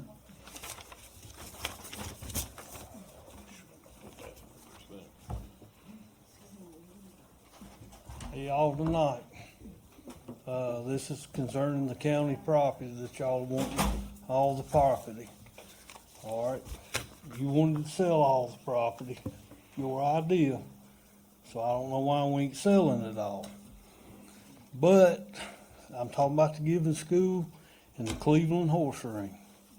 All right, I don't want to see neither one of them be sold because they both do service for the communities. All right. And you mentioned the Dank flood a while ago. She took, I don't know how many loads, 3 or 4 loads down there at the Dane over that. She does all this white Christmas. And I don't, a whole lot of stuff. And I don't know, if you're gonna sell it, y'all just make her a price. Same thing with Cleveland Horse Ring. Or just give it to them. And so, that's all I got to say. Thank you. Thank you, Jerry. Okay, next on the list is Angela Carpenter. Hello. I have come here tonight. I know that you all have all received emails from the chamber and myself.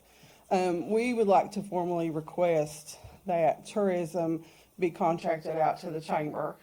Many years ago, before my time with the chamber, it was connected, and for whatever reason at that time, the Board of Supervisors separated it out. And since then, I've been with the chamber for a little over 8 years, almost 9 now. We've had 3 tourism coordinators. Through no fault of y'all's or theirs, either one, but you know, there's no continuum. You got to make new alliances with people and connections and networking. If it was given back to the chamber, you know, we already have those connections. It would be a continuous, even if I left, you know, the chamber could still manage and take it over. It would also be a huge cost savings for the county. My figure with what we have proposed, and I can send that out in more detail, you'd save $32,000 a year to contract that out to us. And we have a lot of things that overlap, so it kind of doesn't make any sense to have 2 different entities working on a lot of the same projects. So we formally would like to request that that be returned to the chamber. Y'all know I work, so. And if you have any questions, I know this is a public thing, but if you have any questions and want to know something, I know y'all can't meet with me all together, but I'd be happy to answer any questions, or you can call me later or this week or whatever, so. Thank you. Good. Thank you. Okay, next on the list, Jerry Hess.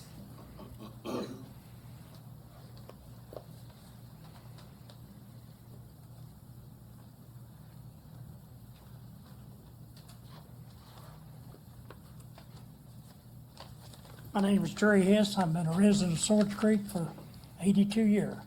And I want to thank the Board of Supervisors for allowing me to address the board tonight. Thank you for your service for the county and your willingness to do the things for the county. Thank you very much for putting Rhonda in the corner out of the way.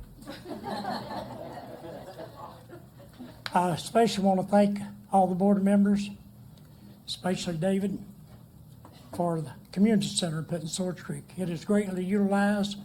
In fact, there was a bunch of cars there when I came by a while ago. So we really appreciate that. And I want to thank David and Alonzo. Anytime I've called them for help up at the given school, they've been Johnny on the spot, and I really appreciate the response I get back from them. And I want to tell the county, I really appreciate all the community centers in the county. I think that's a great thing. Talking about the horse show, I think that's a great thing. I like horses. But you know, we got to think about the citizens and the people. And your Star Ministries operates out of a given school. They are for the people. And when I'm talking about the people, they are for the people in need. Hear David talking about Daint and everybody talking about Daint. We're blessed with floods everywhere, all over the United States. Russell County is hit in every little sections. I mean, the creeks and hollers right in our neighborhood get flooded just every little bit. Well, Star Ministries was really responsive down to Daint.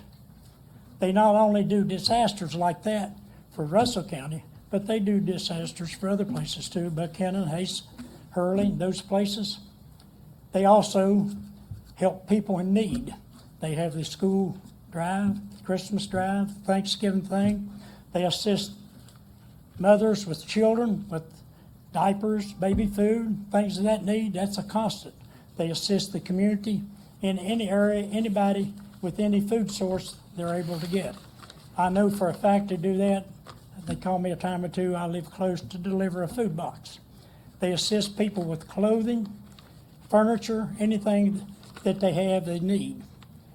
Now, they are funded by donations and by the profit they make from the selling of the stuff they do in the auctions and stuff.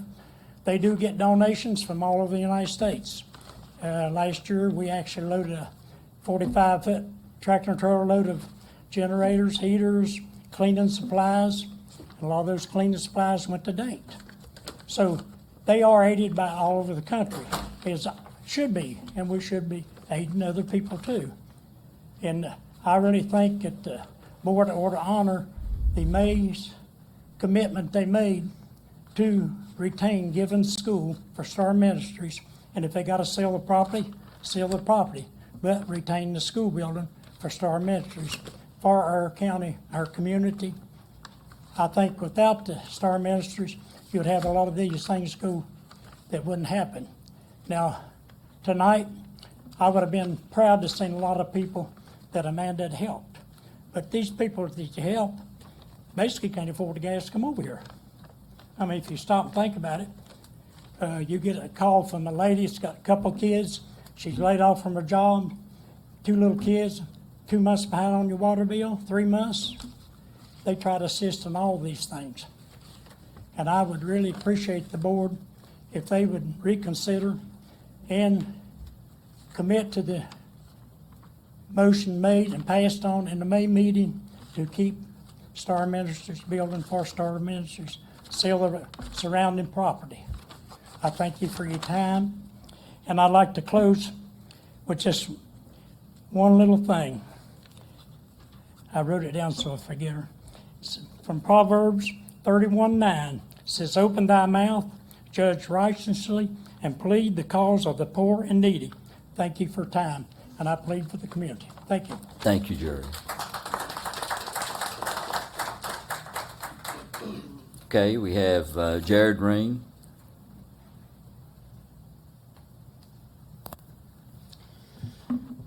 Evening, y'all. I'm Jared Ring, a Castlewood resident, and it's my first time speaking here. Okay, that's next. Just kidding. Around a year ago, I began to explore areas where the county might be able to generate some revenue for itself with minimal costs. One of the topics I landed on was the Sunday alcohol prohibition ordinance. I brought this issue before the board several times, and eventually it was brought to an advertised public hearing. Every single person that attended that hearing spoke in favor of repealing the ordinance. The board voted to put the ordinance to a referendum vote, which will cost the county some money. And I'm here tonight to gently remind the board of that referendum and to remind both the board and the public about some parts of my rationale behind calling for repeal. For starters, the ordinance is broken. I learned that Russell County's ordinance only applies to beer and wine. There is no provision for liquor by the drink or mixed drinks. Therefore, theoretically, a 2% beer on Sundays you cannot drink in this county. But if you're interpreting that ordinance literally, Everclear with 2 drops of lime juice is A-OK. Secondly, the ordinance is doing immense harm to small businesses in this county for no gain. During the pandemic, state-level action superseded the ordinance and allowed these businesses to sell anyway. It did no noticeable harm. However, a temporary stay of this ordinance until the referendum was put forward and rejected by this board. So, let's run some imaginary numbers on what a year of inaction and government interference might cost a small business. Imagine you're a restaurant owner in, say, Castlewood, and you lose 1 table of 4 people a week. Say every person there gets a $5 beer and a $15 meal. So you got $20 times 4, $80. That's $320 you've lost on a single table a month in gross revenue. Nearly $4,000 a year. Now, that is for 1 table, 1 night a week. So, that's nearly $40,000 a year in gross revenue lost if they lose 10 tables 1 night a week. And that number starts to feel a little worse if you're familiar with small business economics. And then you repeat that number, which may even be higher than 10 tables a night, across every gas station, restaurant, and grocery store in the county. I mean, you're starting to see some considerable revenue that we're just pushing to Wise, Buchanan, every county around us that don't have this ordinance. We cannot expect our economy to get better when we are actively hampering small businesses 1/7 of the time. And what's the benefit? So we're holier than the counties around us in the eyes of 1 or 2 denominations 14% of the time? And that's to say nothing of the individual rights and the smallest of governments telling citizens what they can consume and when. And the backwards optics to tourists from outside the area who might come here to vacation and see chains on the gas station coolers like some sort of bizarre medieval dungeon and decide that maybe they should spend their weekends in a different county. The optics of that are horrible. So what's the benefit in keeping this ordinance around? The only secular argument I could find that made any sense was about drunk driving. So I provided this board with federal statistics showing that making drunks drive further to get their alcohol does cause more accidents. Addiction cannot be dissuaded by a ban 1/7 of the time when there is an option to simply drive a bit away and get it anyway. And in Appalachia, of all places, which is famous for moonshining. To restate a point I made earlier in the discourse about this, maybe we should outlaw the sale of meth on Sunday and see if that helps. I asked the board to put the referendum in place in accordance with state law on the subject so our businesses can compete fairly and relegate this prohibitionist relic to the dustbin of history where it belongs. Thank you.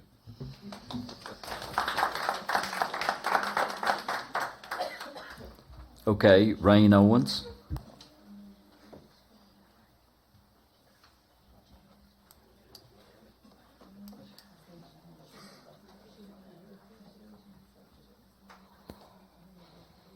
Give me just a second. I'm not very good at public speaking.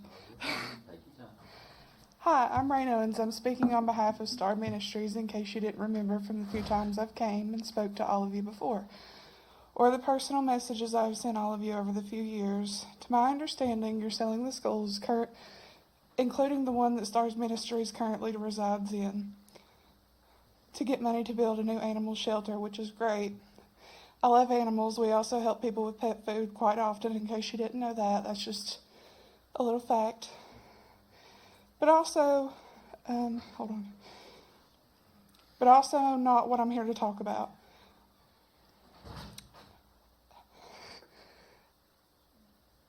I find it sad you all think it's okay throwing out an organization that helps thousands of people in your county every year for many years. I might add, your willingness to let go of an organization that without another place to move to. It's to my understanding that you're also okay with keeping a horse ring over a place that provides citizens in your county.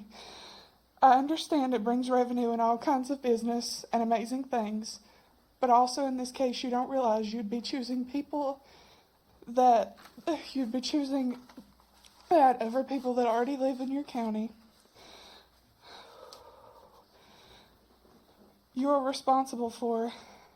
If we quit today, I can also tell you personally, every year thousands of families would go hungry. Many would go without clothes, shoes. Many would go without appliances and furniture and things that they need to move into your county. Many would also go without school supplies. Many children would go without anything for Christmas.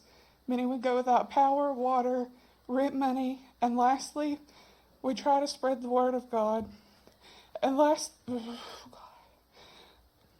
when people are in need, we also try to give them a glimpse of hope in a dark time. I believe you all stand in God as well. So in conclusion, by leaving us without a place to go, essentially you are showing that you don't care what happens to the people of your county and the people that try to take care of those people. You would also be letting people go without basic necessities and needs along without... You're fine, honey. You're fine. That could also bring them closer to God and be the reason that they have another chance in life. But also, as for the people of Russell County, I'd like to let you know, this is a promise. Even if we have no place to go, we will always continue to help as much as we can. Thank you. Thanks, Ron. JJ Sibbett.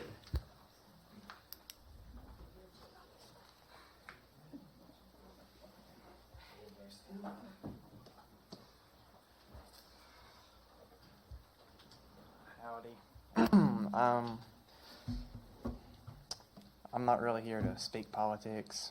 I'm just going to tell what I view as the truth.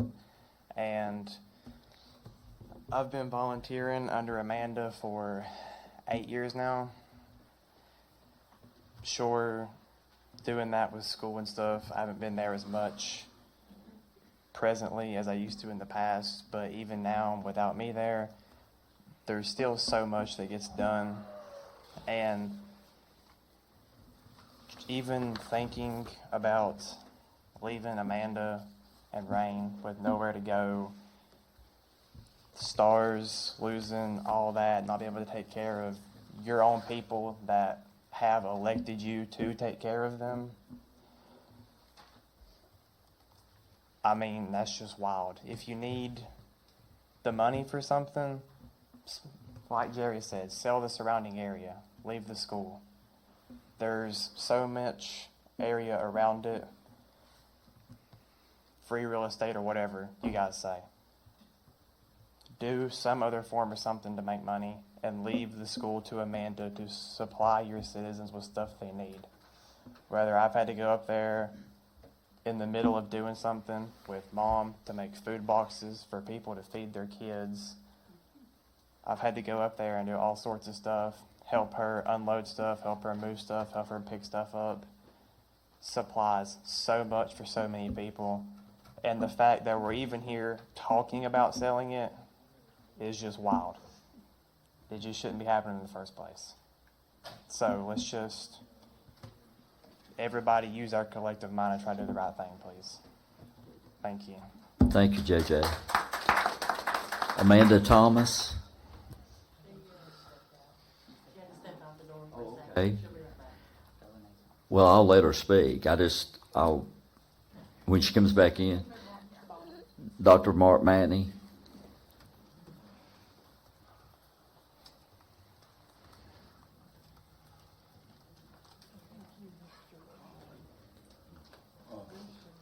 All the praise and glory to our Lord and Savior, Jesus Christ. I just want to say that the first thing is this forensic audit, it should be clear how important it is. You had your auditors up here and they couldn't answer some questions. They didn't know anything about the PSA and what Dave Miller's talking about. I mean, come on. And he said you need that money in reserves in case you're in danger. Well, Russell County's in danger. You just raised their taxes 11 cents or 10 cents. I think we are in danger. And I couldn't get a number. We talk about transparency. I couldn't get a number out of him. I think Andrew asked him about the amount of money in the 5 weeks that you have in reserves. Why can't they just tell the people the number, for heaven's sakes? Now we got to go home and try to calculate it. He give you a percentage. Why don't you just tell us the amount? And use your reserves, and then if you don't have the money, you can come back and raise their taxes, and maybe we'll be able to understand a little better if you're telling the citizens you ain't got the money and you're going to have to do something. And Andrew brought up about the churches. I go to a small church. Pastor Rodney Williams has been here. We have a fund set up to give things in need for the county. But like Andrew said, we don't know where to give it to. And nobody asks. And, you know, our church has contacted Jess and tried to reach out to him, but you know how busy he's been here lately. So, you know, like he said, the churches will probably help out on some of these things that need to be paid for. We just ask them. And the last thing I just want to give, I guess you've seen it in the paper, but I want to give our governor, lieutenant governor, and our candidate a big shout out. Rodney Williams, our pastor, organized a prayer breakfast for the pastors, and she took her time to come down here and talk to the pastors of Russell County, Washington County. I think there was somebody from Wise. And I just want to say it's great to know that we got a governor candidate that's got her priorities in order, and she puts Jesus first. Thank y'all. Okay, did Amanda come back in yet? Okay. All right. Wanda Burke, if she does come back or you talk to her, tell her she's more than welcome, okay? Wanda Burke.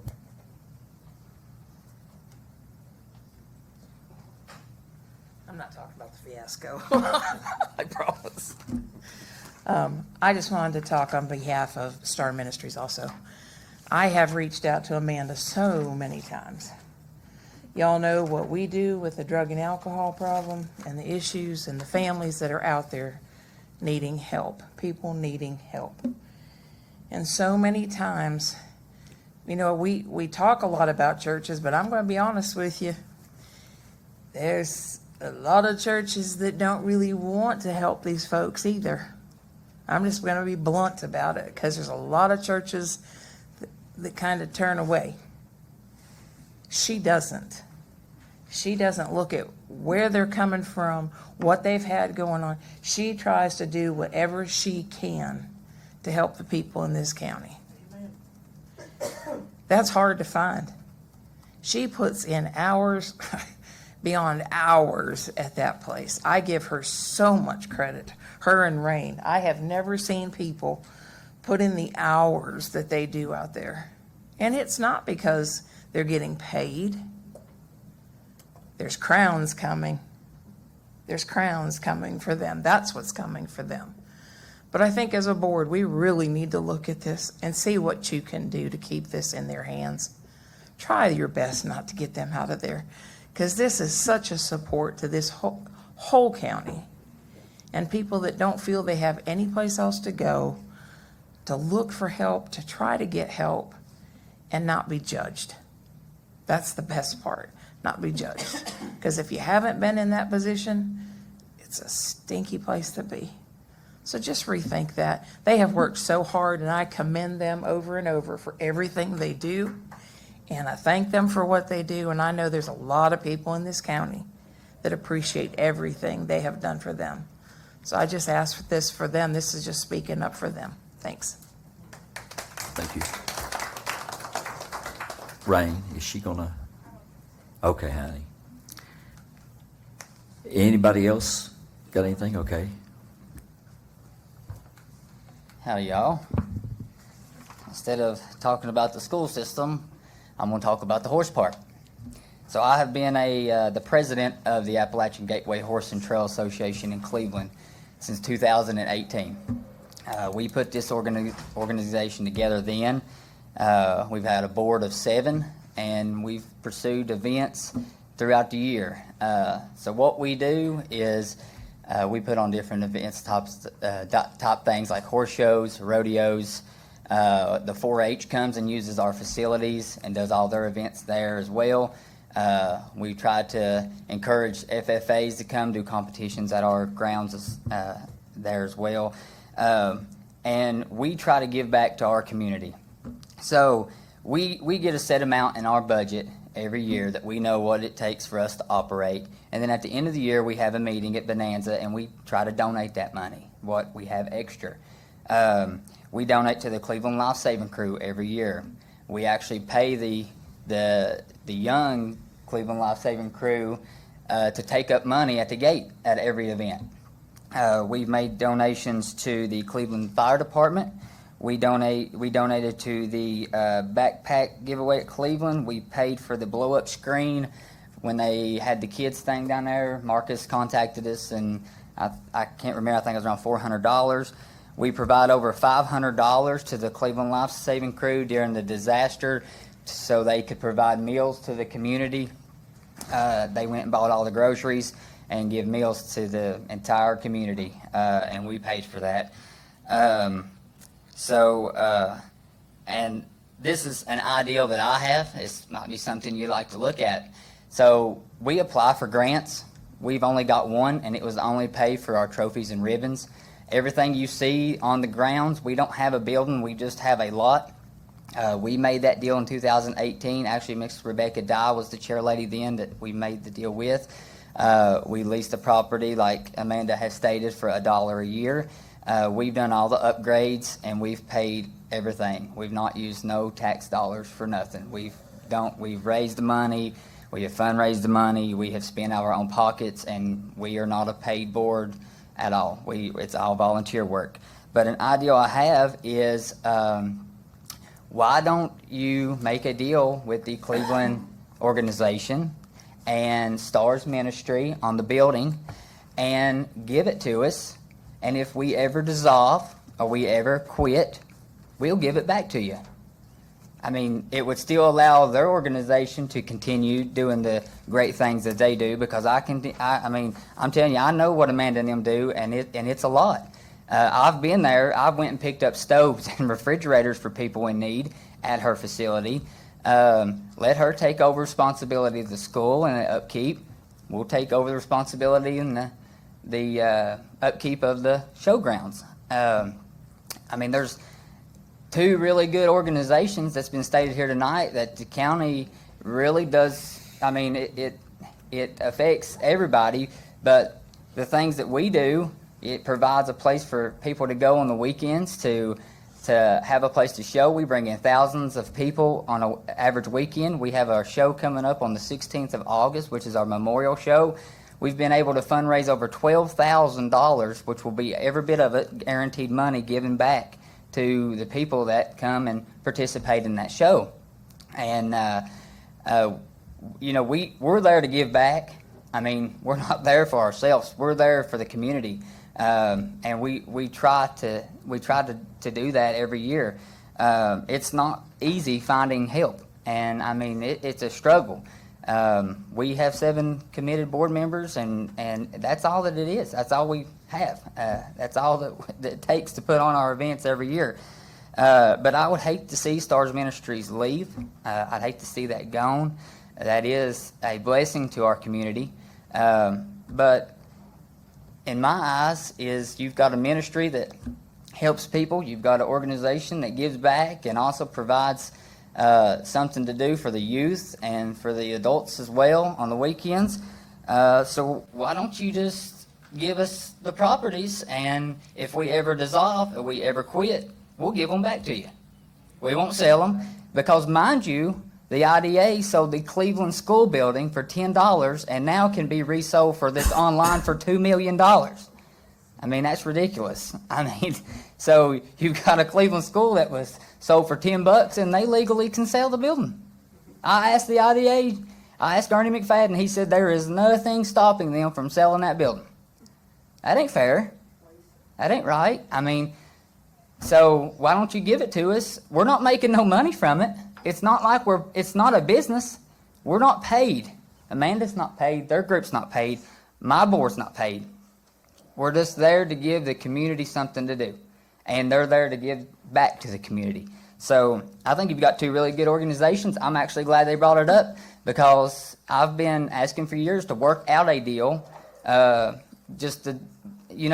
just for us to be able to apply for a grant to get a bathroom built. I was told we could get one. But we can't because we don't own the property. So we've just made do. But I just think it's a good idea. If we was to quit, we'll give it back to you. Thank you.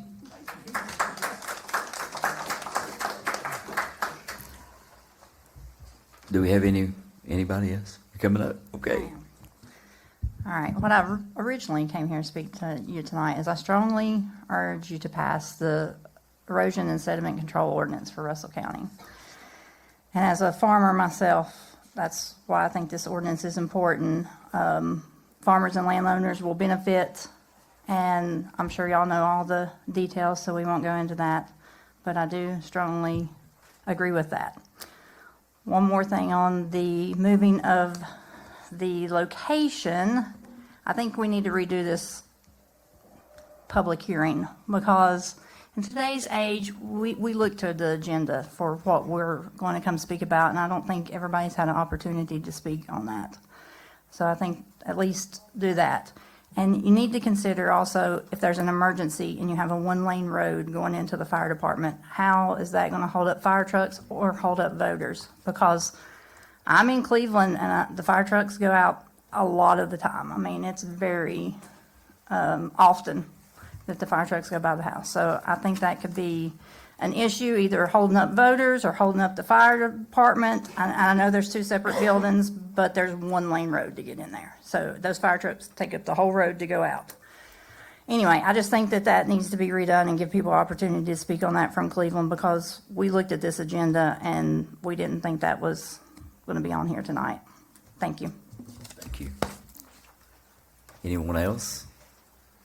Come on.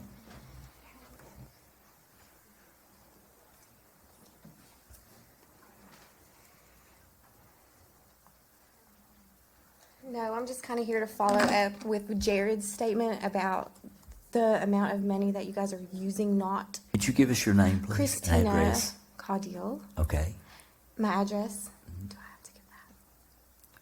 Well, Okay, it's Castlewood. it's- I am from Castlewood, Virginia. fine. Yes. That's fine. Go ahead. You are losing revenue and you are discouraging small businesses from opening up in that area with the alcohol sales. And as far as the tourism goes, you do have a lot coming to the trails. They are, and also workers, they're looking for places to stay, to enjoy their time off work. That needs to be upped. If you do hand your tourism over to your chamber, they are going to be able to take that and utilize that much more better than you, and that will take pressure off of you guys as far as getting all these votes in, alcohol sales. So it's just a lot to think about for a small county that needs revenue. And fundraising is also a good idea for your fire departments to incur some of that money that they're asking for. Daint is being left with no kind of fire department. They do have EMS, and they do already have a community center that can be more utilized for kind of what the Appalachian Voices is talking about. So they don't need two community centers in Daint. So that's just about all I have to say. Okay, do we have anyone else you want to speak?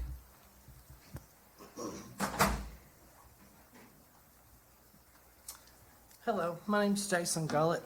I am one of the founding members of the Dank Community Association. Of course, everyone's aware of the flooding that we recently had, and I wanted to take the opportunity to thank you, each one of you that spent time there that night and each day thereafter dedicated to the cleanup, the reception of the donations, the different volunteer entities that were there, local, nonprofits.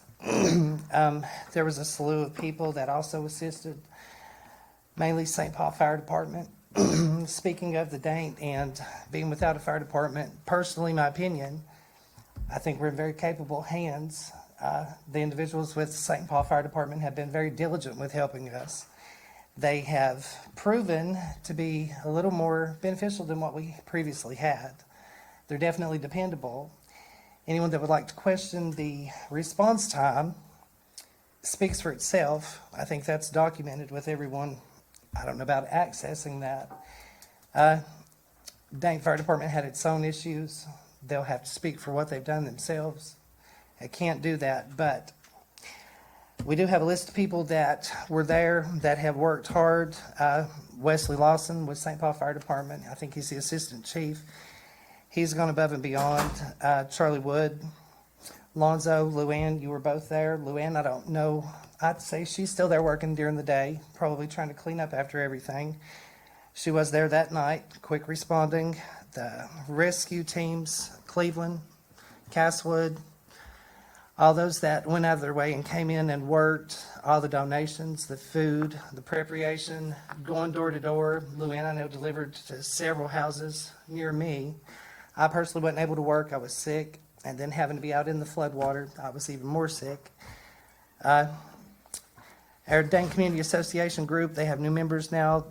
Danielle, Casey, Ronnie Hall, they all were actively working diligently. Honestly, they amazed me. They're people that were capable of a lot more than we ever gave them credit for. They didn't stop. One of the relatives, Judy Marshall, also a member now. She volunteered her time. There's people who are there daily. Have a friend visiting from Georgia. He worked quite some time before the flood, but he's worked every day since, either at the community center volunteering, there in town cleaning up. Oh, let's see, Jesse Mays, Melissa Gullett, Teresa Marshall, Chris Wyatt, all there working as much as they possibly could. Of course, everyone had other obligations and problems in different areas due to flooding. I know we lost our driveway, assisted with neighbors trying to turn water off their houses. Yeah, we do have flooding across the county, but some of our areas in Dank tend to flood a little more frequently than others.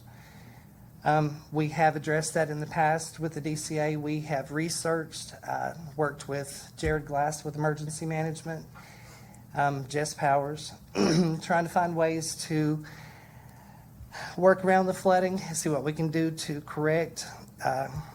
We do need a little more flood mitigation. There's properties always at risk in the floodplain. Unfortunately, it was our town area where we have invested most of our work the last few years. That area was pretty heavily damaged.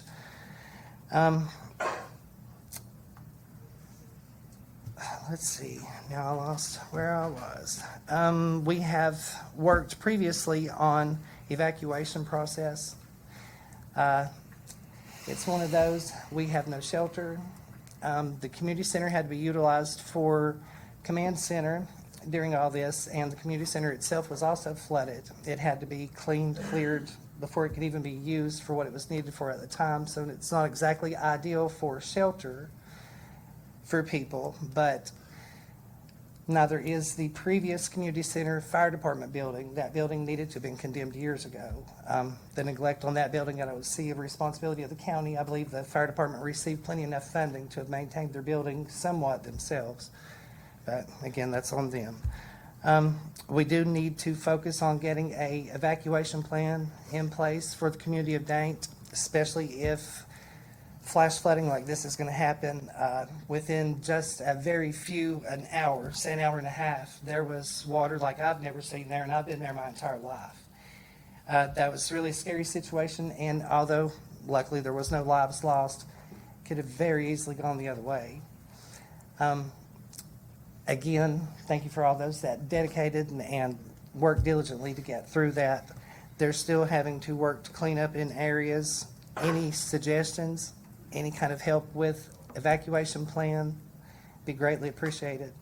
Even though we do have the DCA steering committee established, we don't have a lot of additional people involved because of all the conflict created around grant funding, money, and what it was appropriated for in the community of Dane. I know the campground may not have seemed like a wonderful idea, or the benefit that we put into the park, the money invested, the moving of the monument, the playground.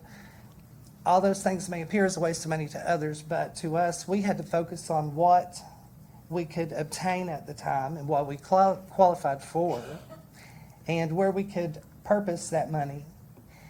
It's not like we just magically came in and decided, oh, we're going to put a playground in here. It's county property. We had to have access. Grant funding, project specific. There was no pot of money for us to put our hands in. We invested the money where we could obtain it and it be used for the purpose that it was asked for to use. You got just a little bit of time left. Sorry, I'm getting there. I'll just end by saying, if there's anyone with any questions, any concerns, any regards about the Dane community, the fire department, I personally am always available.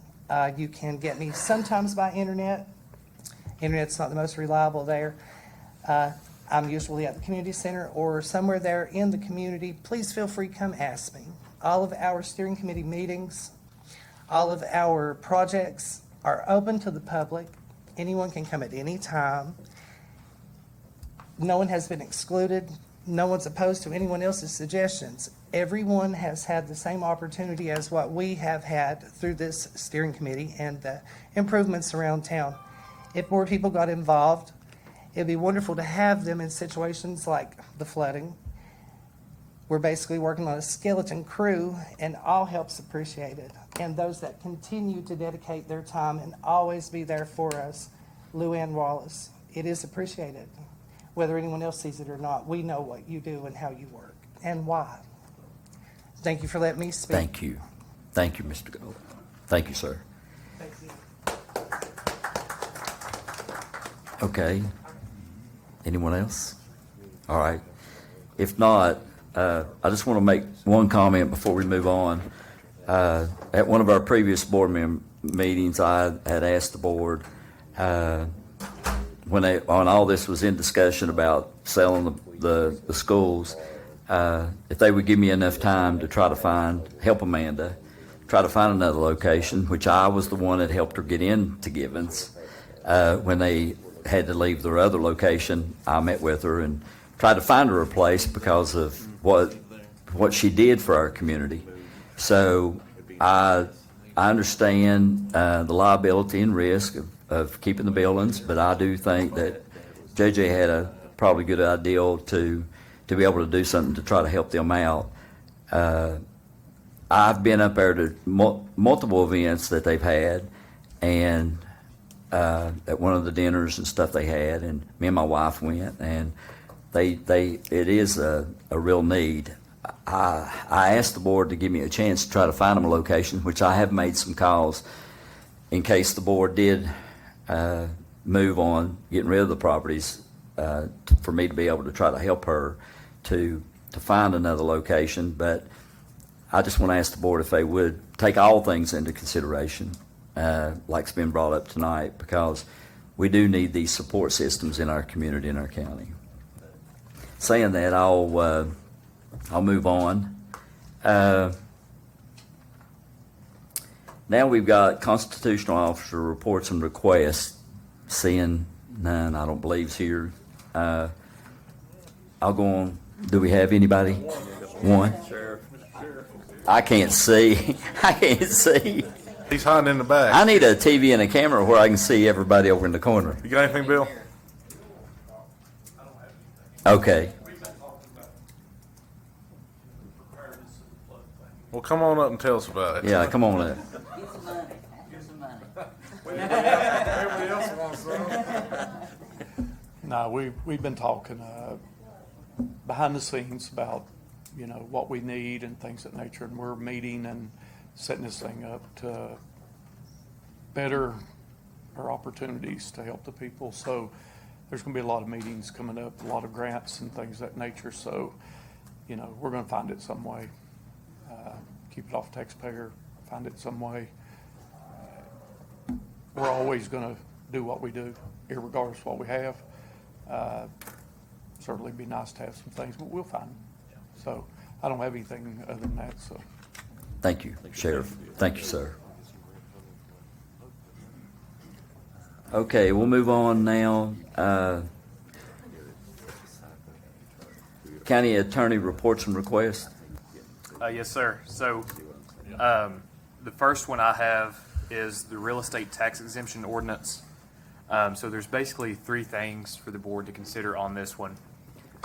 Just a background of the ordinance. This essentially deals with giving a real estate tax exemption to anyone who meets the certain guidelines that are set out in the ordinance.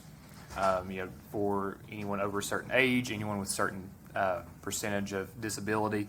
So the three things the board has to work with on this one essentially comes down to the effective date, whether that's to be applied retroactively or at a future date or at the present day today. The second is for the eligibility requirements. What does the income level look like, the minimum thresholds? Currently, it is at $30,000 per year total household income and $80,000 per year of assets of real property-wise, which would include housing and any other sort of real estate that the person owns. Household furniture, that sort of thing is not factored into the $80,000. And then finally, the amount for the exemption. Currently, people who qualify under those guidelines are exempt on real property taxes up to $165 per year. So just in review, the three things for the board to consider here is the effective date, the eligibility requirements, and the amount of the exemption itself. So then moving on to the second report, the solid waste disposal fee ordinance agreement.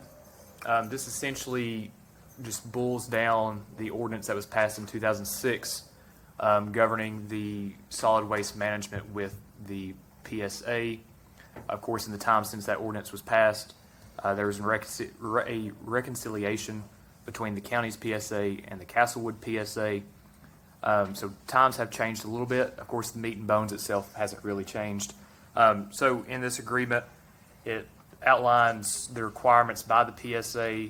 It expressly spells out that they have to keep a accurate and dual accounting of all funds in it, as well as one major item. It comes into paragraph 4 of the contract, deals with the $450,000 minimum that has to stay in the account by the PSA. So that is to ensure the county's bond rating through both the VRA and the USDA R&D. Any amounts, should this contract be accepted, any amounts above that $450,000 threshold must be deposited efficiently, quickly with the Russell County Treasurer. And that would be for a restricted fund, as you see at the end of paragraph 4 there at the top of the screen. That money could only be used for purposes dealing with waste management.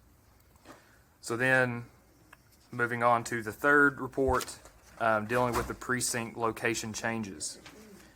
So I have been trying to get into contact with the registrar's office with Diana Shorter.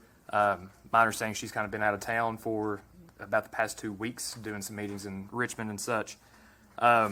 So essentially what I explained earlier to Ms. Dye is the electoral board makes the recommendation on any changes that they see.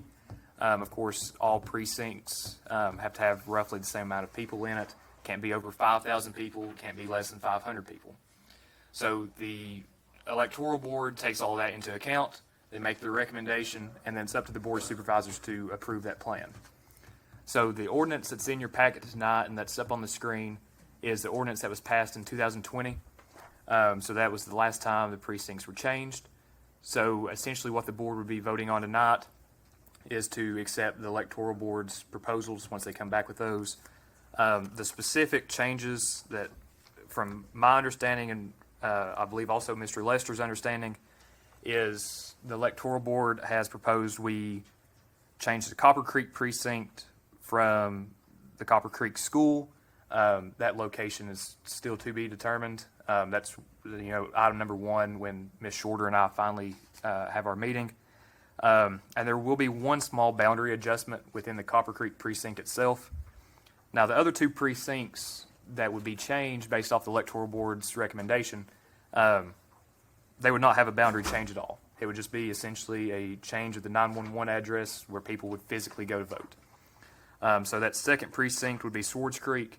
There'd be a location change from Swords Creek School to the community center.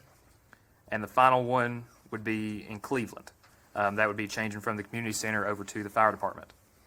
And, in the board's consideration of passing the ordinance subject to the electoral board's recommendation is no changes to the precincts can be made within 60 days of the general election. This year, Election Day falls on November the 4th. So, doing the math backwards, any changes, if we want to pass an ordinance this year, if the board wants to pass an ordinance this year, rather, that has to be passed before September the 5th. Okay?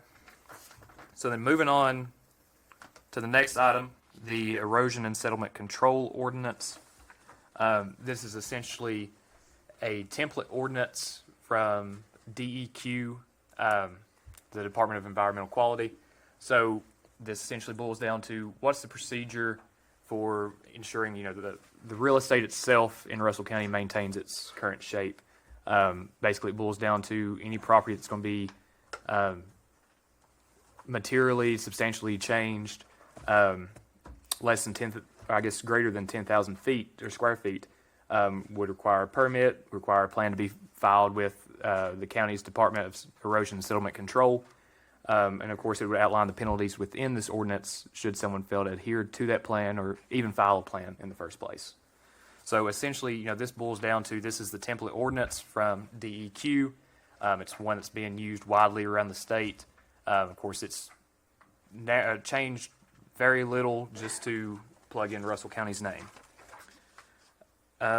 Next up, number 5 on the county attorney report is the resolution of the county's participation in the settlement against the Sackler family.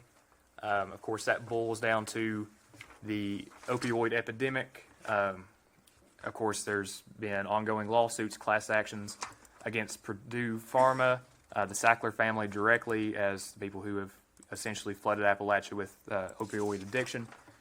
So with that class action being settled, the deadline for that is late September. So again, this is a template ordinance, or resolution rather, that would ensure the county's participation in that settlement, make sure that that the board, the county itself, gets funding out of that settlement against the Sackler family and, makes the county whole, somewhat whole as we could be in response to the opioid epidemic. So then, number 6 on the county attorney reports, the Swords Creek Elementary School and Copper Creek Elementary School's properties being transferred to the Board of Supervisors. So those properties themselves, the deeds are currently with the school board. My understanding is at the school board meeting on this upcoming Wednesday night. Tuesday night. Yes. Those will be executed on their end, being transferred back to our end, to the Board of Supervisors' end. And then finally, the school sales. Gibbon School, Oak Grove School, Copper Creek School, and Swords Creek Schools. So essentially, step 1 for the sale of real estate by any local government entity in Virginia requires an authorization of the sale. That can typically come in 3 forms or fashions. The first being that it be sold outright, the second being that it's done by an auction, and finally done by an advertisement. So the board essentially has 3 options there that they can choose from on how they would like to proceed with the sales of each one of those 4 schools, if at all. And, you know, typically or historically speaking, in Russell County, that's been done by an auction by the treasurer's office, just to give hindsight on that. But again, the board has 3 options to work with there. Whether they want to sell it outright, they want to do it by auction, or if they want to do the sales by advertisement, if the board wishes to sell those 4 properties at all. And, Mr. Chairman, Yes, sir. if you are tired of hearing me talk yet, that would conclude my report. Oh, no, I'm not. Thank you, though, Tyler. We appreciate you so much. Okay, moving on from the county attorney reports and requests, go to the county administrator report and request. Mr. Lester. Oh, hold on just a minute. Let's take a break here. Let everybody go. I had to go. I said nature called. I couldn't help it. But let's take a little break and let everybody, if they need to go to the restroom, go, and then we'll get cranked back up with the county administrator reports and requests. Okay, if everybody will kind of make your way back in. Actually, what I need to do, I need to go back to the county, before we move on to the county administrator, I need to go back to the county attorney report and request, and we need to take action on these ordinances. The first one is the real estate tax exemption, elderly and disabled ordinance, and I don't know what the board's feeling on this is, but Mr. Chair, Ms. Wallace and I, we talked to Alicia today, and she made a suggestion, and with her being the treasurer, I think it would be good to take her suggestion. Don't you, Ms. Wallace? She suggested $40,000, $100,000, and $200, up to $200 off. Did you say 2 or 3? Two. I think you ought to make it 3. Some of these, I mean, we're up to $45. Wow. I'm just going by what the treasurer suggested based on what she sees. Oh, I understand, but I mean, I'm just explaining to you, you know, that's what she suggested. What kind of impact does that have on our taxes? Still negligible. Well, okay. There we go, over here doing recalculations. Yeah. So if you move the 30 to 40, and then move the 80 to 90, which was not the 100, Yeah. you will open up an additional pool. Now, an additional pool at the 200 level is about a $28,000 impact if you expand that pool base based off of the income and the base. So if it goes to 300. So if you go up to 300, you can, it will 30, go to about 35? 32. Yeah, there you go. You're right Okay. in the range, 33, 35,000, depending on eligibility of the program. has the board took into consideration the possibility of moving us back to the November, or would that be a problem? Well, that's one of the considerations. That's why we have it highlighted. The date, effective date of the ordinance. Are you going to retroactivate it, or are you going to put it at the November? What kind of issues is it going to cause for the treasurer? I was hoping she'd be here tonight, and I hate to put her on the board. That'd be up to the Board of Supervisors.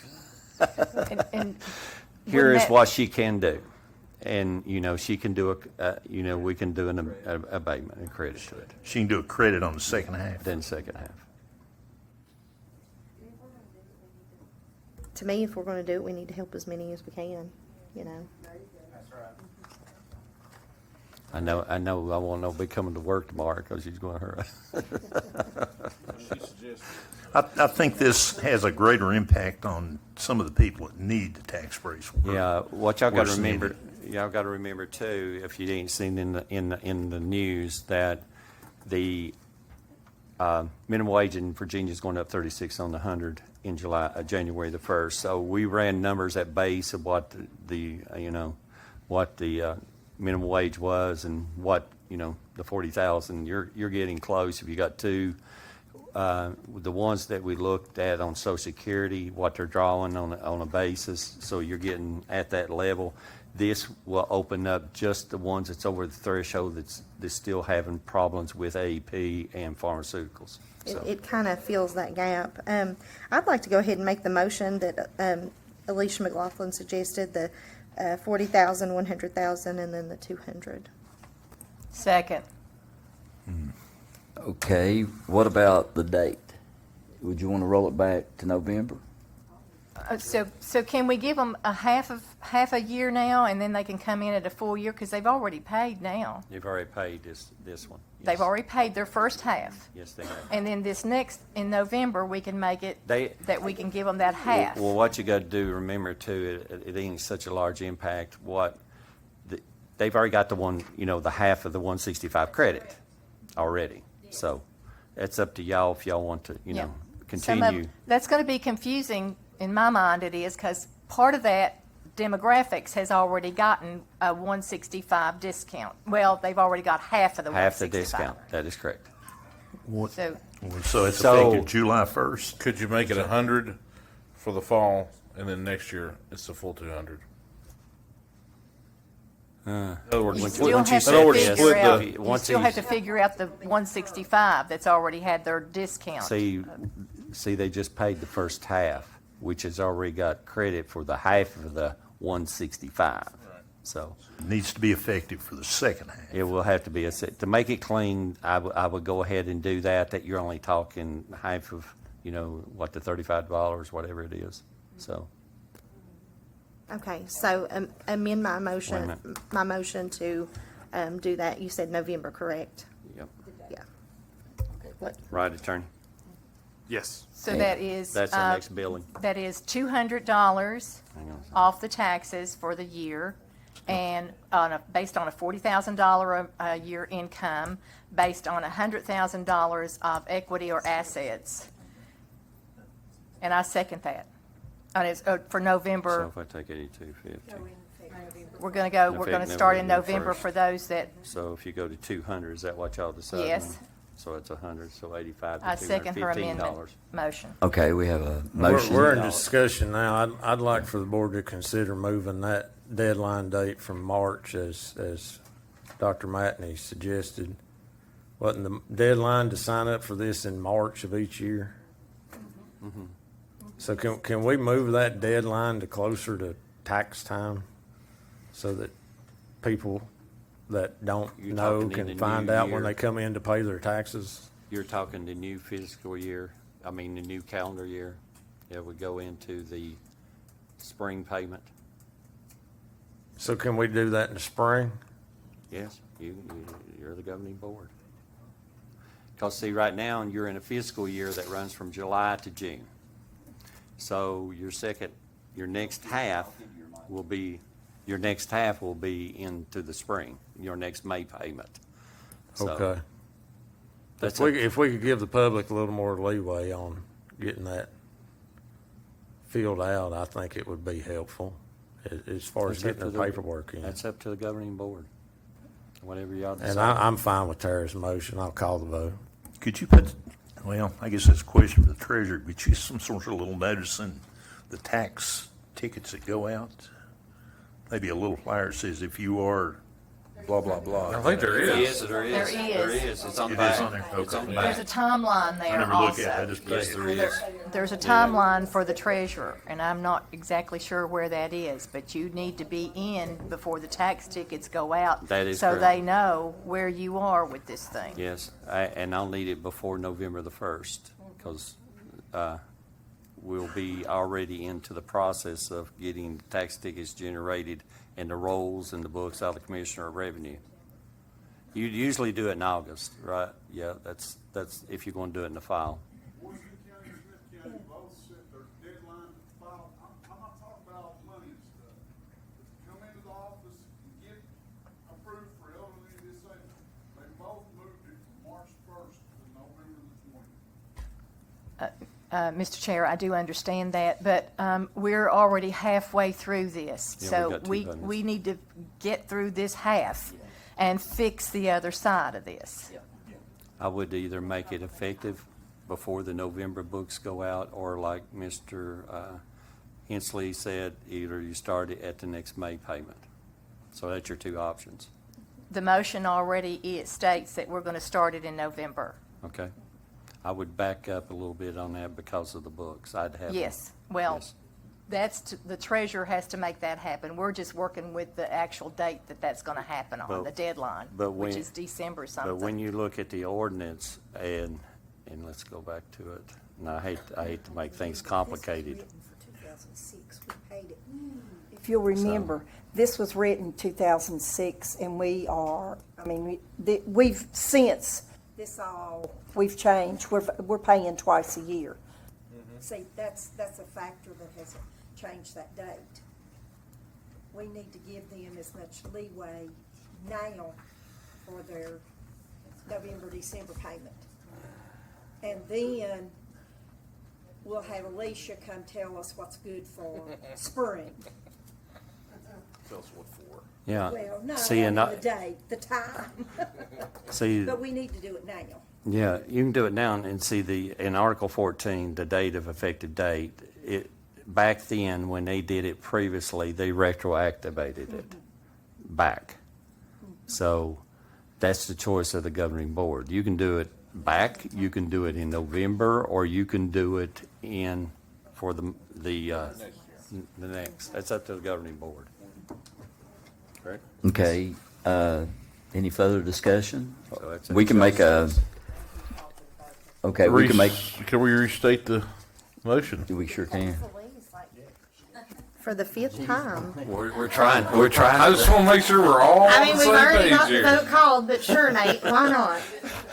I know. It's like you can't hear me or something. I don't know. I don't get it. Okay. So, 40,000 income, 100,000 assets, $200 off. 100,000. I thought it was 90. I'm sorry. I had 100 here. Yeah. Okay. I had 100. I'm sorry. Okay. Okay. And then November. So, did you hear that, Nate? Okay. We're on page. Let's go. Yeah. And we Okay, do call for the vote. apologize down here. The Arizona, you can't hear a thing. Okay, excuses. Okay, all in favor? Did you hear? Any opposed? Thank you all so much. Okay, the second one is the Russell County Solid Waste Disposal Fee Ordinance Agreement. All right, I'm gonna make a motion that we repeal the solid waste disposal fee ordinance for multiple reasons, some of which have already been stated, but even this current contract or agreement here is in violation of state law. You cannot use these funds to as a reserve for anything. They have to be used for solid waste management purposes only. Landfills, transfer stations, or equipment. Russell County has a special exemption under 15.2-2159 to be able to use it for equipment. But setting a reserve fund does not follow any of that. If you pass this ordinance, we're in violation of state law. And I'm not about to vote for that.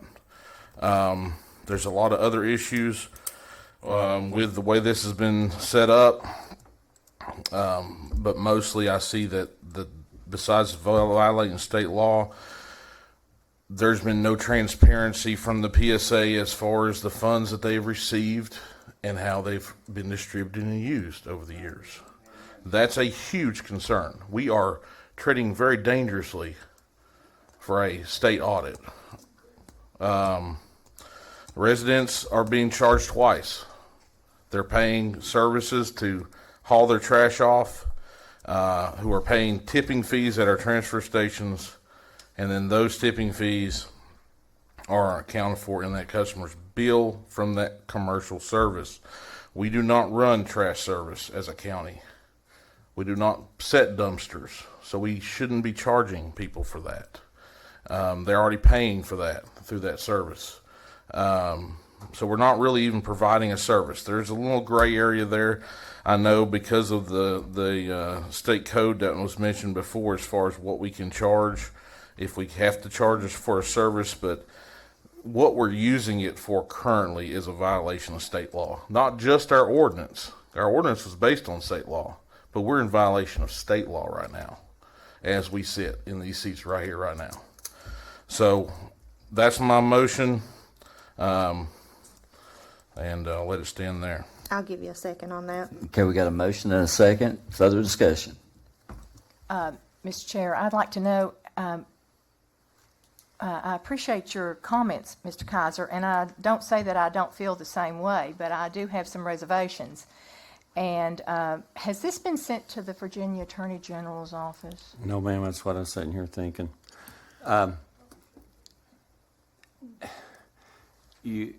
And attorney can chime in at any time. The ordinance is an annotated ordinance that was put in 2006. We know that.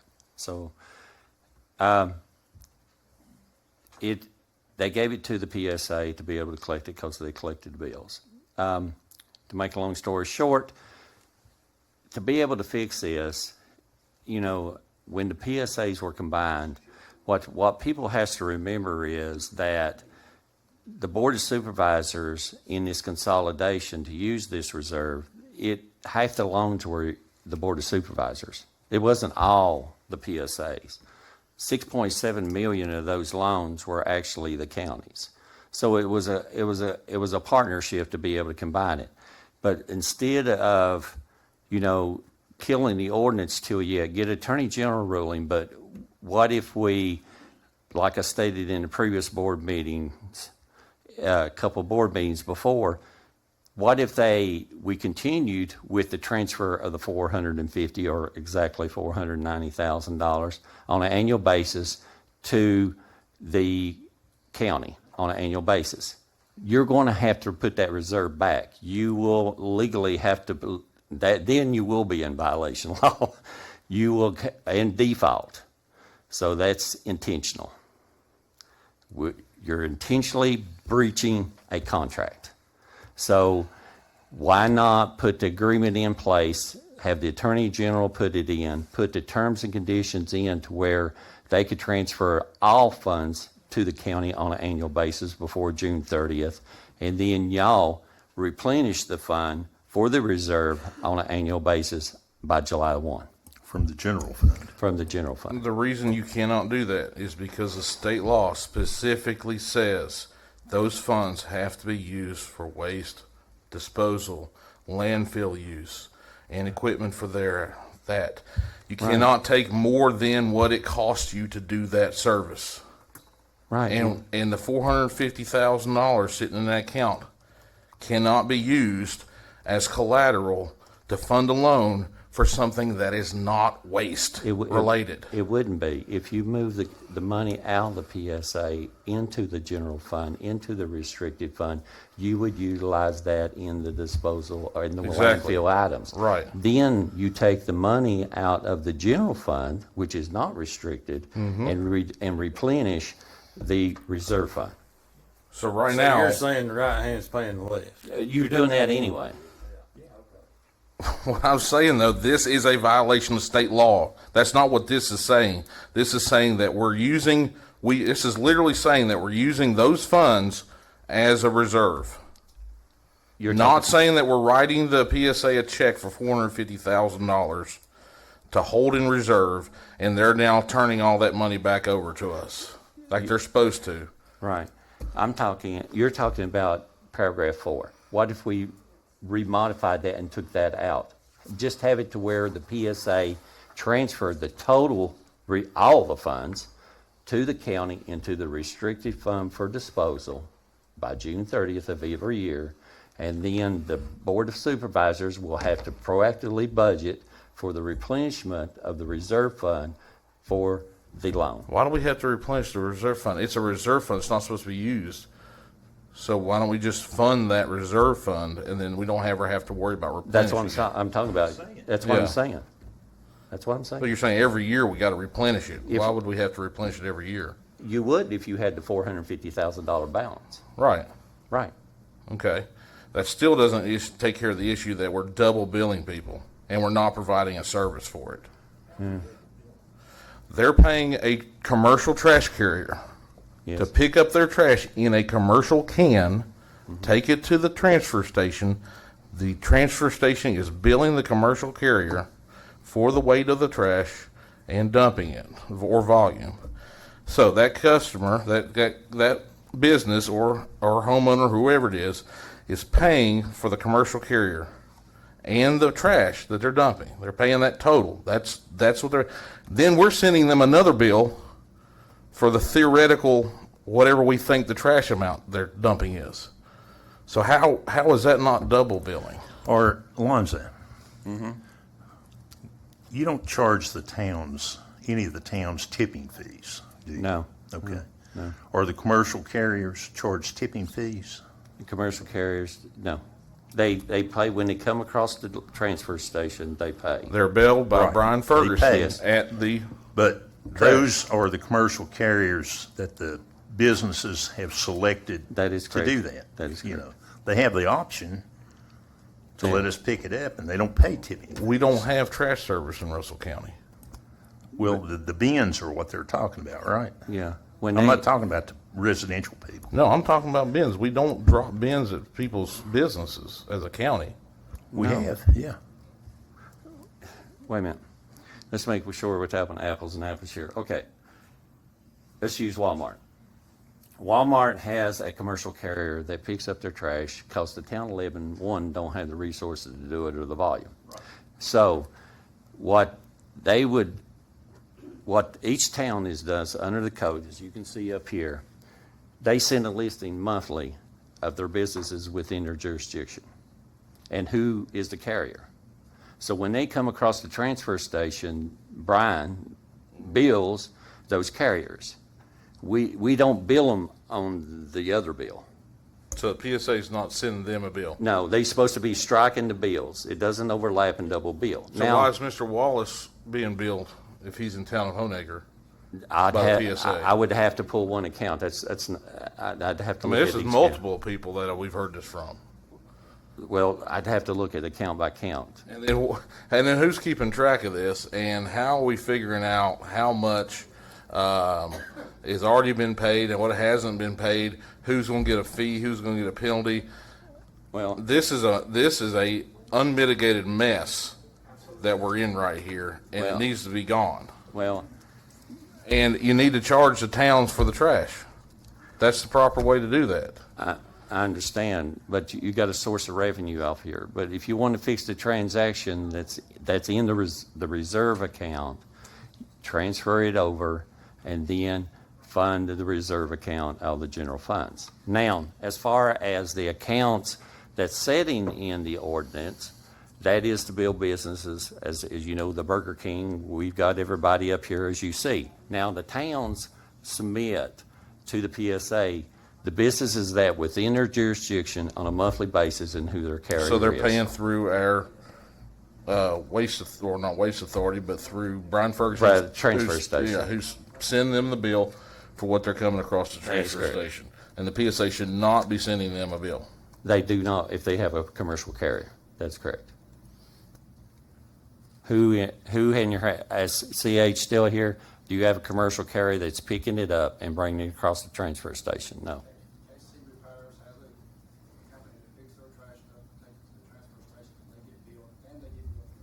Who is the commercial carrier? Yeah, but now if he better be permitted. I mean, I don't understand that we can pull one account, but to take down a whole ordinance for a couple accounts, that doesn't sound logical. So let us have the attorney review of it to see whether it meets state code. Let's get Attorney General's approval of it. Let's look at the transaction to where the reserve stays in place, because half that loan is the Board of Supervisors.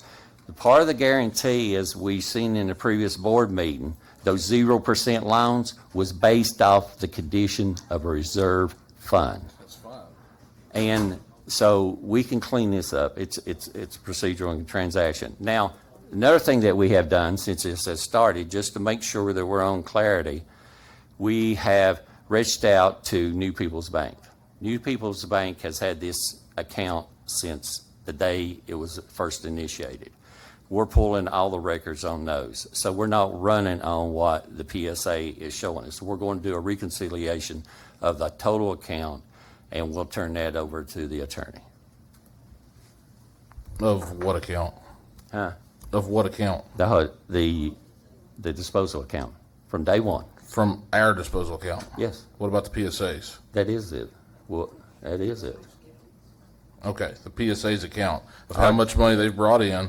Yep. Where it's gone. Yep. What's been going on with it. Yep. Every dollar.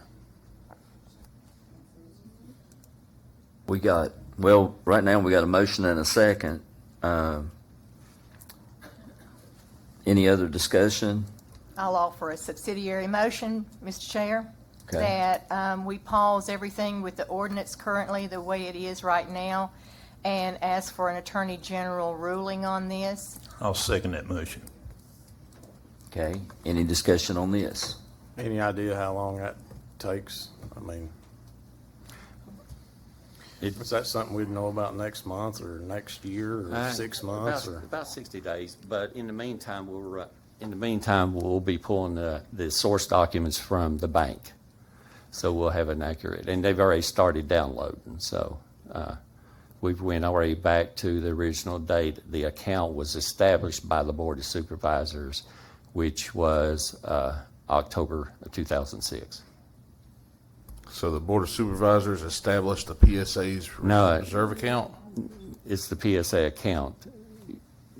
We pulled the records back to 2006. They established the ordinance in 2006. So they do, you're confirming that they do have a specific account that money goes into? Yes. Yes. Okay. It's specific and it's not mixed with any other funds. Okay, I've got a motion, secondary motion. All in favor? Aye. Any opposed? And I'm going to say I oppose it because we are in violation currently as we sit. Okay, you got that documented, Ron? Okay. Now, let's move on to the Swords Creek and Copper Creek precincts locations.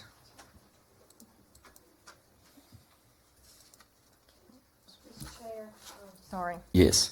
Mr. Chair, I have an idea for a motion that I'd like the county administrator and the county attorney to finalize the transfer of Copper Creek and Swords Creek school properties.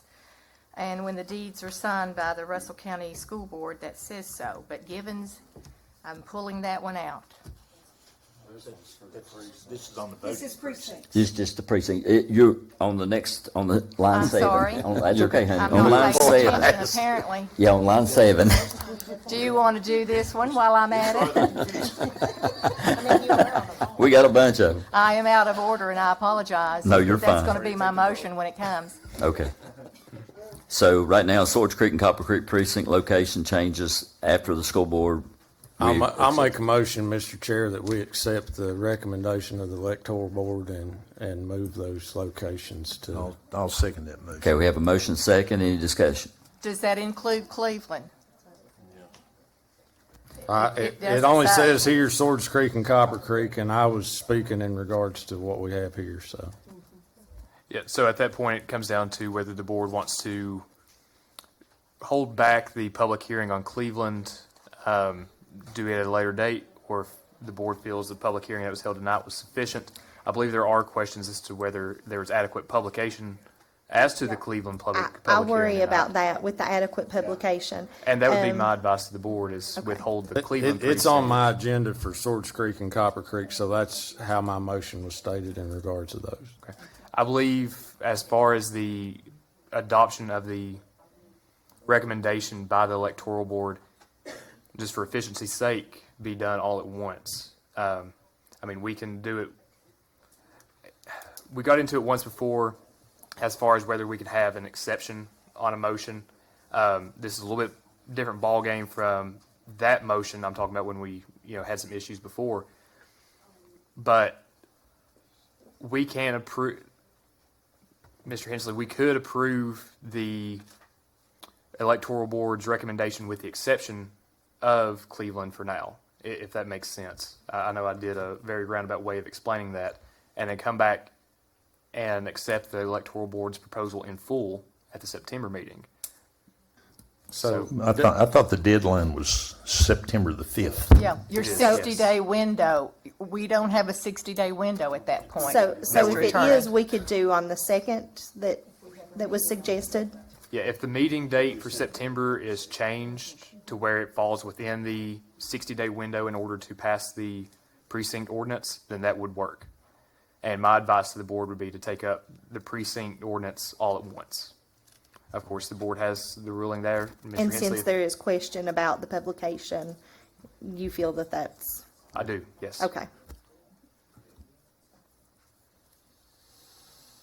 So I need to withdraw my motion and make a motion that we proceed next month. Is that what?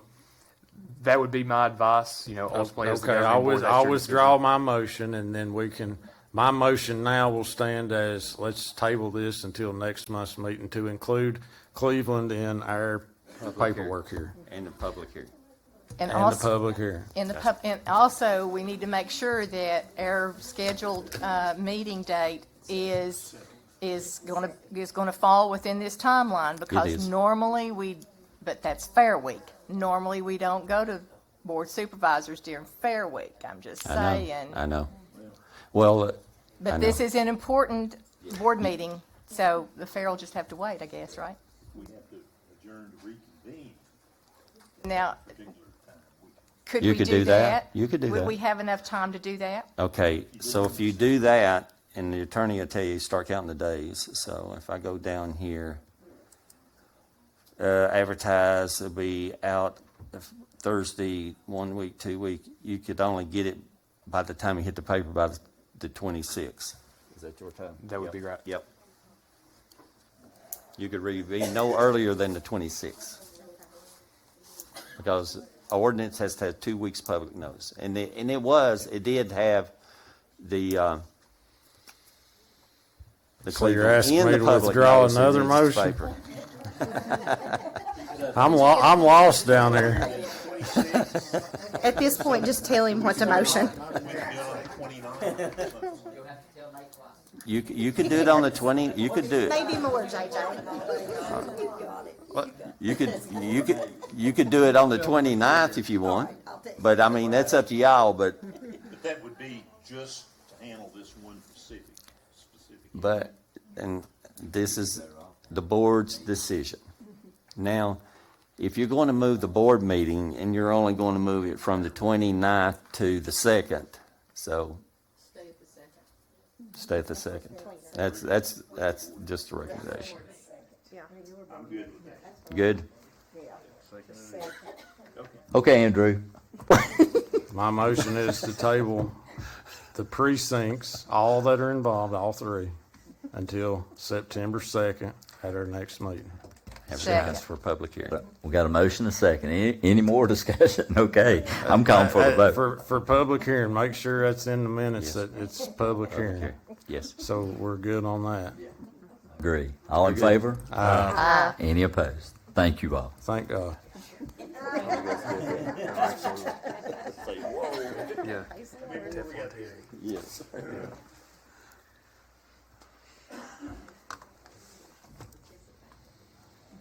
Okay, go ahead, County Administrator. Okay. Russell County Erosion and Sediment Control Ordinance. Control, yes, we're still on it. Do we have a motion on that one? I make a motion, we approve the That one's cut. Russell County Sediment and Control Erosion Ordinance. Okay, we got a motion? Second. Got a second. I've Any got discussion? discussion. Okay. Mr. Attorney, does that include putting in of residential property roads? So a lot of our county citizens live on very long gravel driveways. Would that be exempt, or would that be requiring a plan and a permit? I believe that would require a plan and a permit. Yep, more than 10,000 square. Yep, the actions around like your personal home under the ordinance that would be exempted, minor things like keeping a garden, something like that. It may not affect a small driveway, but something large that's going to affect more than 10,000 square feet would require a permit. Is Ms. Miller still here? But that is a state law, correct? That You can come up to the so podium. it's not even something that we get to determine, correct? That's correct. We might have some questions. I got no other questions. Hey, Kelly. It's a state law. Kelly. I mean, Nate, Yeah. you mean the 10,000 square feet being the state law? Yeah. Yes, that is Yeah. right. Yep. I've went through this pretty extensively, and I had a problem with it before. And this is the state's guideline, correct? So the state sent this out, and there's an exemption in it for 5% for farmers for 5% of your acreage. So let's just say the deed at my house calls for 60 acres, if I'm correct, that my house sits on. I could tear up 3 acres and not have to get a permit. No. That's the 5% calculated on post-construction impervious area. So if you built something with a roof or you put down a road, it has to be less than 5% of the parcel.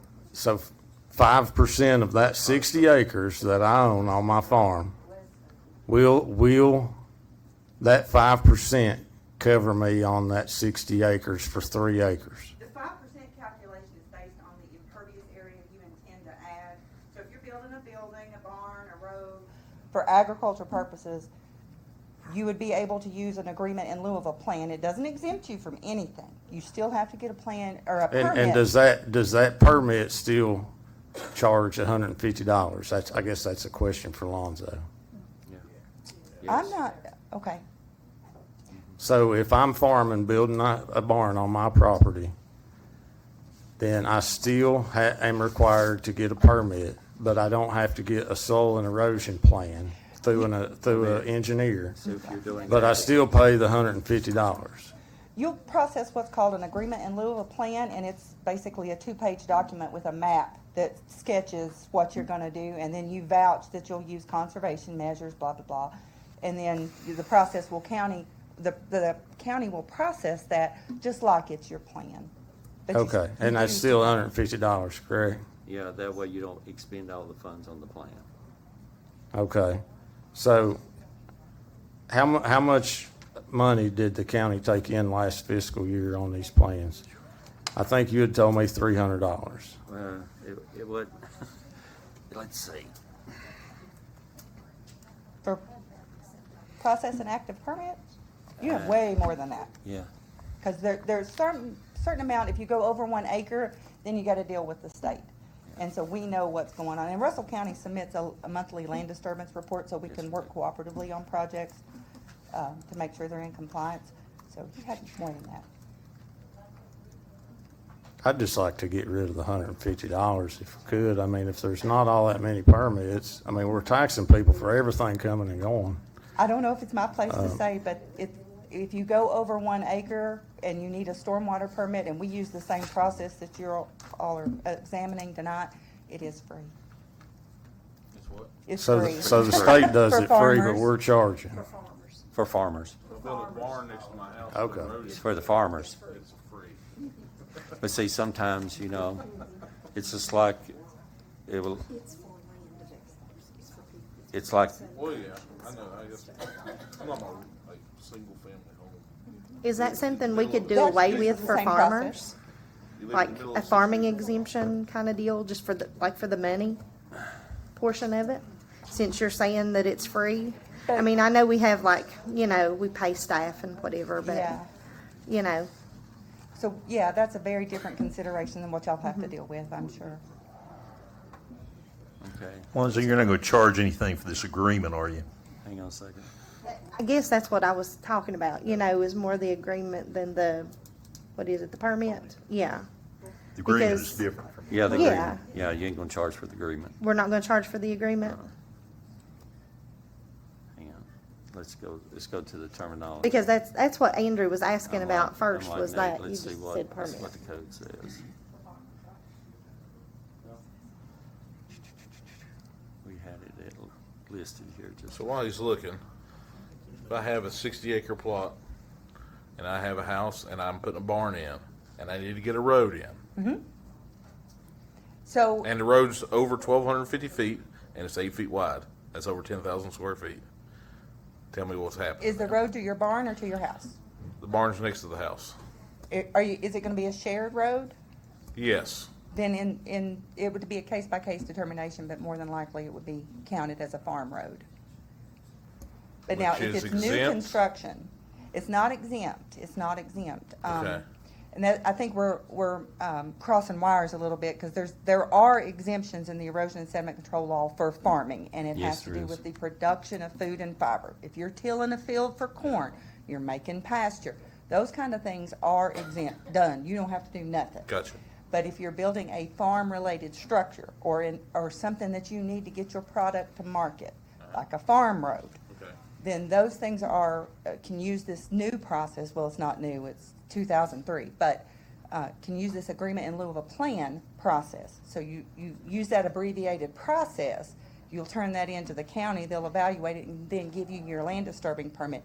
You still have to abide by the terms of that permit and do all the things, conservation measures, best management practices, those kind of things to protect the environment, but you don't have to have the added expense of an engineered plan. Yeah. Right. Well, that's my concern. It's a lot, because if you have a farm, sometimes that road going in. So are we charging for the agreement, Lonzo? See, on paragraph C of section 1.8, on the permit fees for security of performance, an administration fee of $150 shall be paid to the Russell County at the time the submission of the erosion and sediment control plan. Okay, so that agreement eliminates? Yes. Okay, I'll call the vote, I'm fine.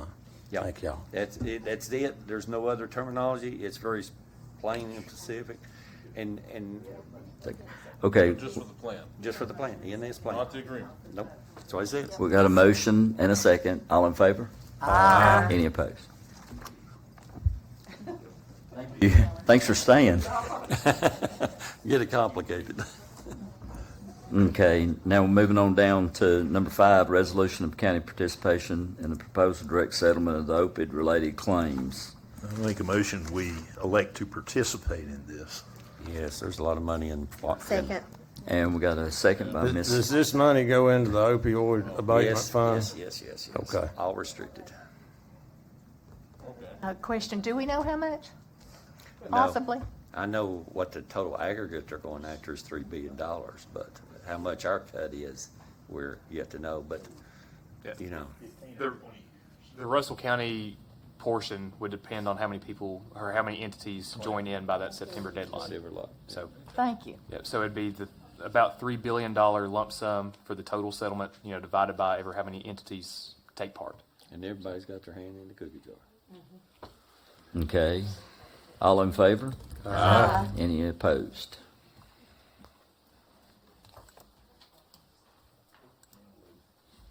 Okay, now we're down to Swords Creek Elementary and Copper Creek property transfer.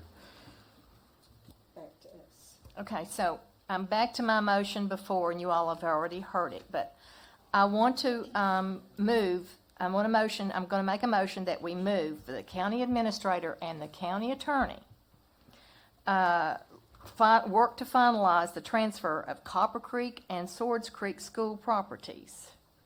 And I want them to have, when the deeds are ready and prepared by the Russell County school system. And I'm specifically asking that Givens be pulled from that list. It's not on there, but I'm just saying so. That's number 7. We're on number 6. Okay, This is okay, just transfer it. I make a motion, we accept the transfer of the schools. Second. Thank you. There you go. All in favor? Number 7 is the sale. Any opposed? Now, Luann. Now you can go. I am so stuck on this that I'm Go to not- number I'm- 7. I'm like a dog with a bone. I'll I'm second so that motion, sorry. Luann. Okay, so I'm going to make a motion that we approve the sale of the Oak Grove, Copper The Creek. sale and- auction, yes. Okay, and auction of the Oak Grove, Copper Creek, and Swords Creek School, and I'm pulling Givens from that sale. Second. All right, discussion. Are we gonna sell Oak Grove in its entirety to include the dumpster, or? No, that's up to the governing board. Cause Well, maybe. Let's see I where it mean, goes. I like a dumpster myself, and we, every citizen in our county uses our dumpster facilities. And I know there's problems with different ones and people don't like them and it's costs a lot of money and you get complaints, but that is something each citizen uses. Well, if you sell the property at Oak Grove, you will have to carve out the community center property and parking and the disposal site. Which is good, 2 pieces of good land. I mean, it would make a great parcel. You want to make that as a motion to carve Yep. out the community center Yep. and the trash And parking lot. Jeez. Yep. So I need to make another amendment to that? Dear Lord. Yep, that way you All right. can sell that all except for the community center. Okay, so back to this, number 7. I'm going to make a motion that the board approves this treasurer sale/auction of the Oak Grove School with exceptions in that property. Can you call it that? Yes. Okay. And also the Copper Creek School and the Swords Creek School, and I'm pulling Givens out of the sale. Second. And when are we going to determine what part, how much and what parts of Oak Grove are removed and kept in? That will have to be a land survey question. Right. Somebody to go down there and walk that off. I will have to also survey out the Oak Grove, so why That's what not? I mean. Yeah, Oak Grove, and if you, are y'all on the Givens, or y'all just dedicating Givens, we're moving it. Totally. Take that out. The whole you don't thing. wanna- We'll deal with that later. So it's If ever. So, And I think that's administrative. I know we're in the midst of a motion, but It's okay. I think that's administrative pieces that I don't need to add in this motion Okay. because that's something that has to be done. I don't With need to the parcel. say get a survey. I know. Just You're as good. long as we're taking it out, and Yeah. that was You're said. good. All Okay. right. Okay, we have a Second. motion and then, okay. Nate seconded. Any more discussion? All in favor? Aye. Any opposed? Thank you all so much. Yep, they have a procedure. May I ask a question? Yes. By taking Givens School out of this option, does that mean you're honoring your made commitments to Star Ministries? That they will retain that building? Well, You'll be selling the we're gonna property? look at it, Jerry. It means it's out. At this time. It's not gonna be so. At this time, we're taking it out of the process Okay. to do anything with it till we can meet as a board and see what we can work out with the Givens School for her and possibly the horse rink down there also. So we'll work on that to work out some sort of arrangement for those. Thank you all. Okay, where am I at here? Okay. County Administrator reports and requests. Good God. Okay. Y'all don't run off now. We don't want to hear no repeat. Come on now. All right. First up on the county administrator reports is, of course, the road reporting, system reports that was given to each board member. I thought, I hope you've had an opportunity to look through the area to see if any of the areas of your, within your district was affected. Of course, the Daint. I got quite a few on the Daint, and we got more that will go in here soon. Mr. Chair, may I interrupt Mr. Lester for a moment? Yes, I saw that road reporting. I have one that's on Holbrook Drive. I just need to know, is that a county, is that a state road? Holbrook Drive is not. Okay. It is not. So you will let the landowner, you will, Yeah, we do that, but I have to we had discussion somewhat. So what my process is now, if it's a state road, we forward it on the VDOT. But y'all have to know that that private road has had a complaint on. So, in case of, especially now with the washouts, and I had a couple that was in your district that, couldn't get an ambulance in. It's a private road. So that way you get to see them both, but when VDOT gets it, it's what's their assets. It's not the private, so. thank you. You're welcome.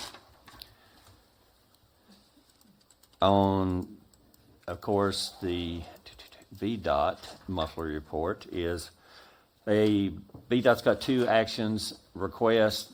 Both are related to the proposed abandonment of 784, which I have on our Open Meadows Drive for the board. to publish the notice for the proposed road abandonment and the post the wilderness for the road posting along 784, which is another posting. The board approved the notice of the intent to abandon the resolution, again, back on the May 5th board, and these two actions are the next in the request. So I have those in my request. Next is the county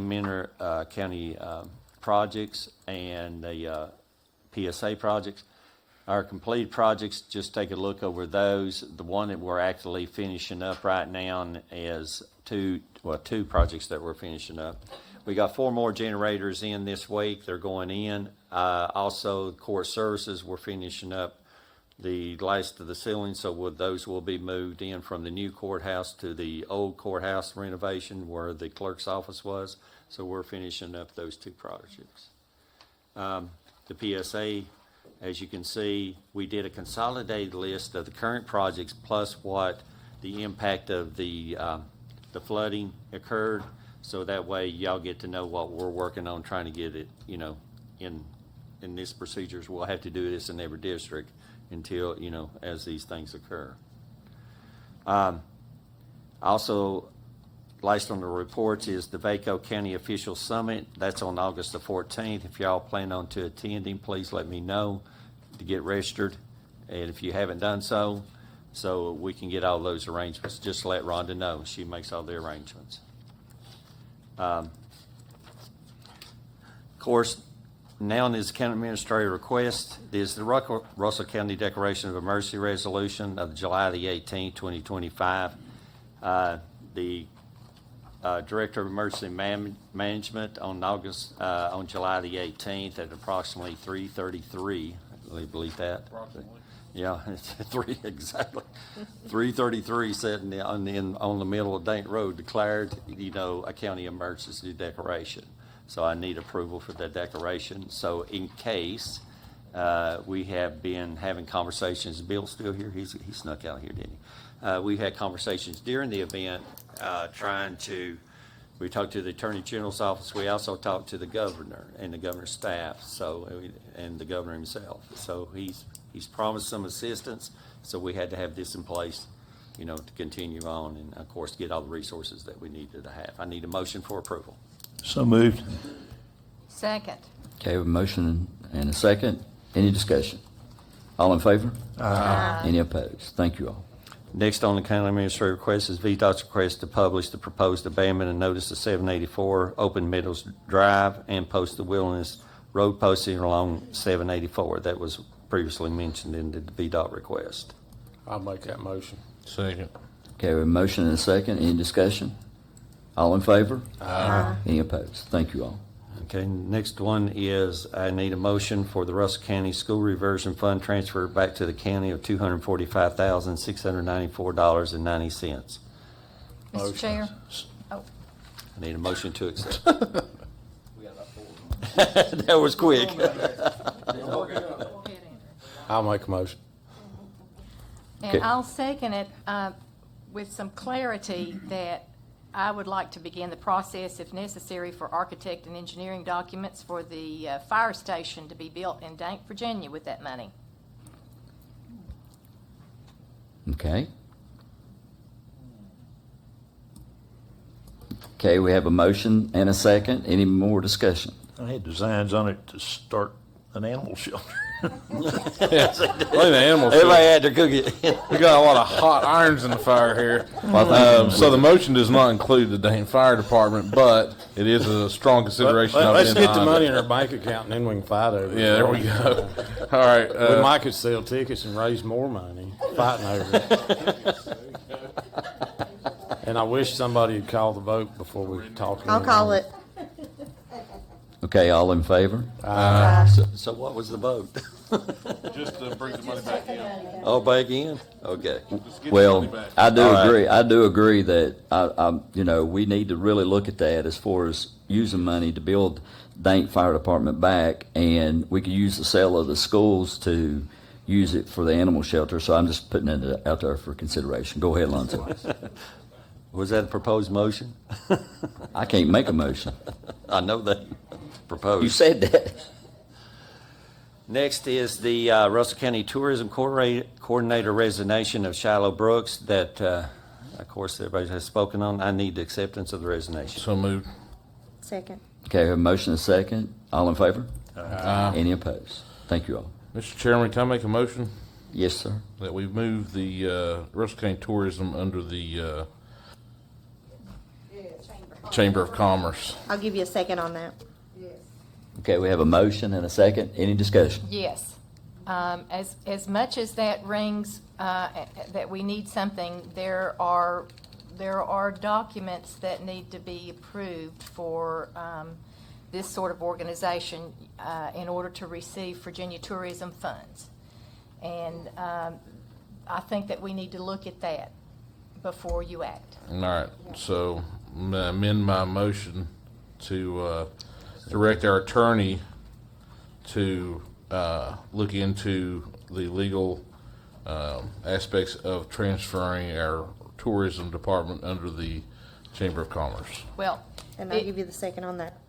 another discussion. It is, I mean, I'm sure you can do that. That was there before. But what has changed in Virginia is we have destination marketing DMOs. monies. And the county is currently a DMO. And so all of our counties have that. And by code, I think, for that money, you have to have a full-time person that is running the show, so to speak, and is trained and has credentialing in that. How much money is that, Mr. Lester, a year? For That grant money? It's multiple grants. Oh, okay. It's multiple grants for publishing, posting booklets, advertising events. Are there things, Angie, that you could, for grants for the chamber to do the same roundabout thing? Well, we would have different grants. Some tourism grants we can apply for, it just depends on what it is. I'm totally okay with some of the finances still being regulated through the county to help facilitate that.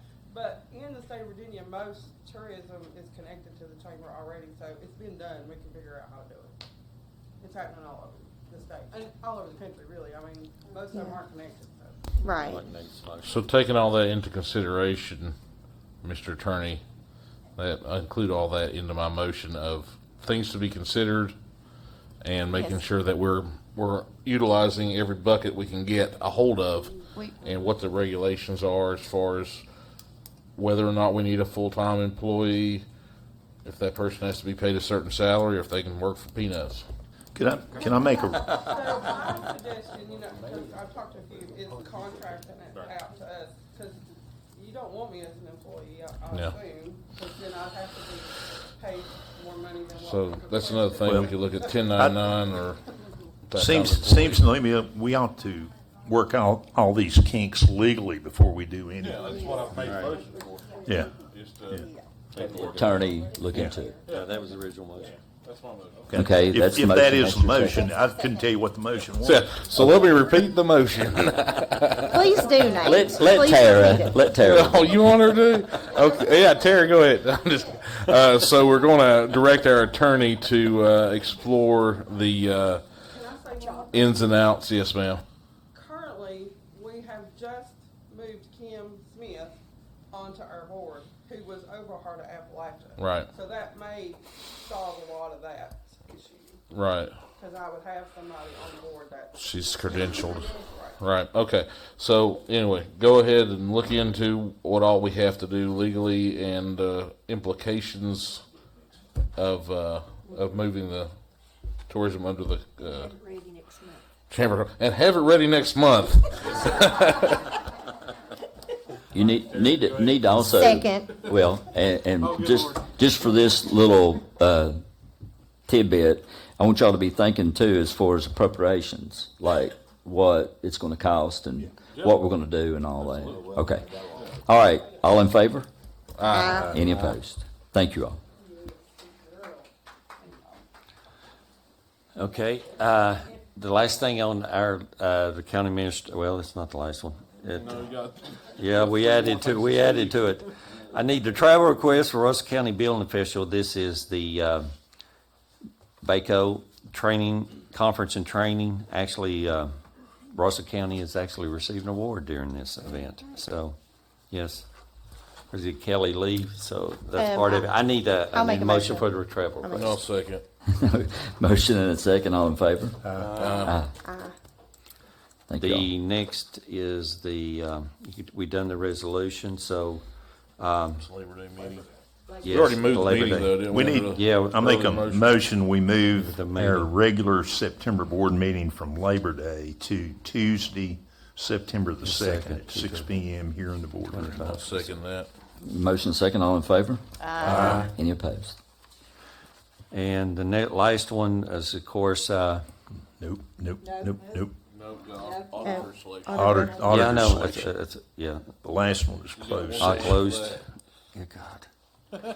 You guys have tore this budget up. It's so fresh. Okay. Don't rush it. Okay. The next audit county administrator request is, of course, Tara Dye and Miss Wallace, both today met with the internal auditors, as y'all seen come up here and speak. We interviewed them both along with the treasurer. Again, say prayers for the commissioner of revenue. He was in a bad wreck. He was supposed to be part of the meeting. So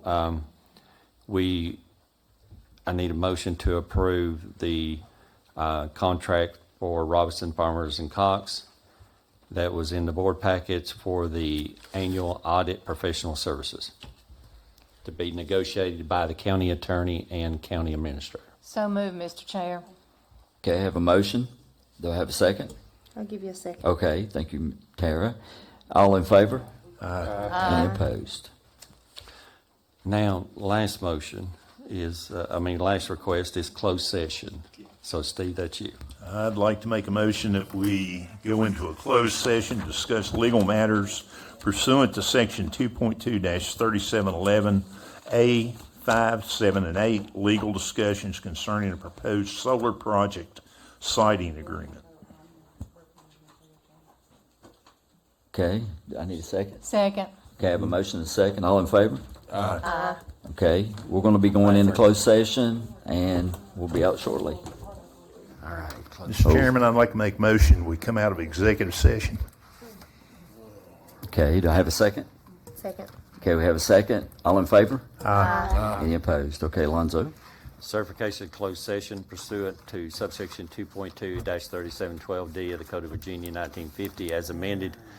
Each member of the Board of Supervisors upon roll call certifies that to the best of their knowledge, only public business matters lawfully exempted from the open meeting requirements under the Virginia Freedom of Information Act, and only such public business matters that were identified in the motion by which the closed meeting was convened were heard, discussed, or considered in the meeting by the Board of Supervisors.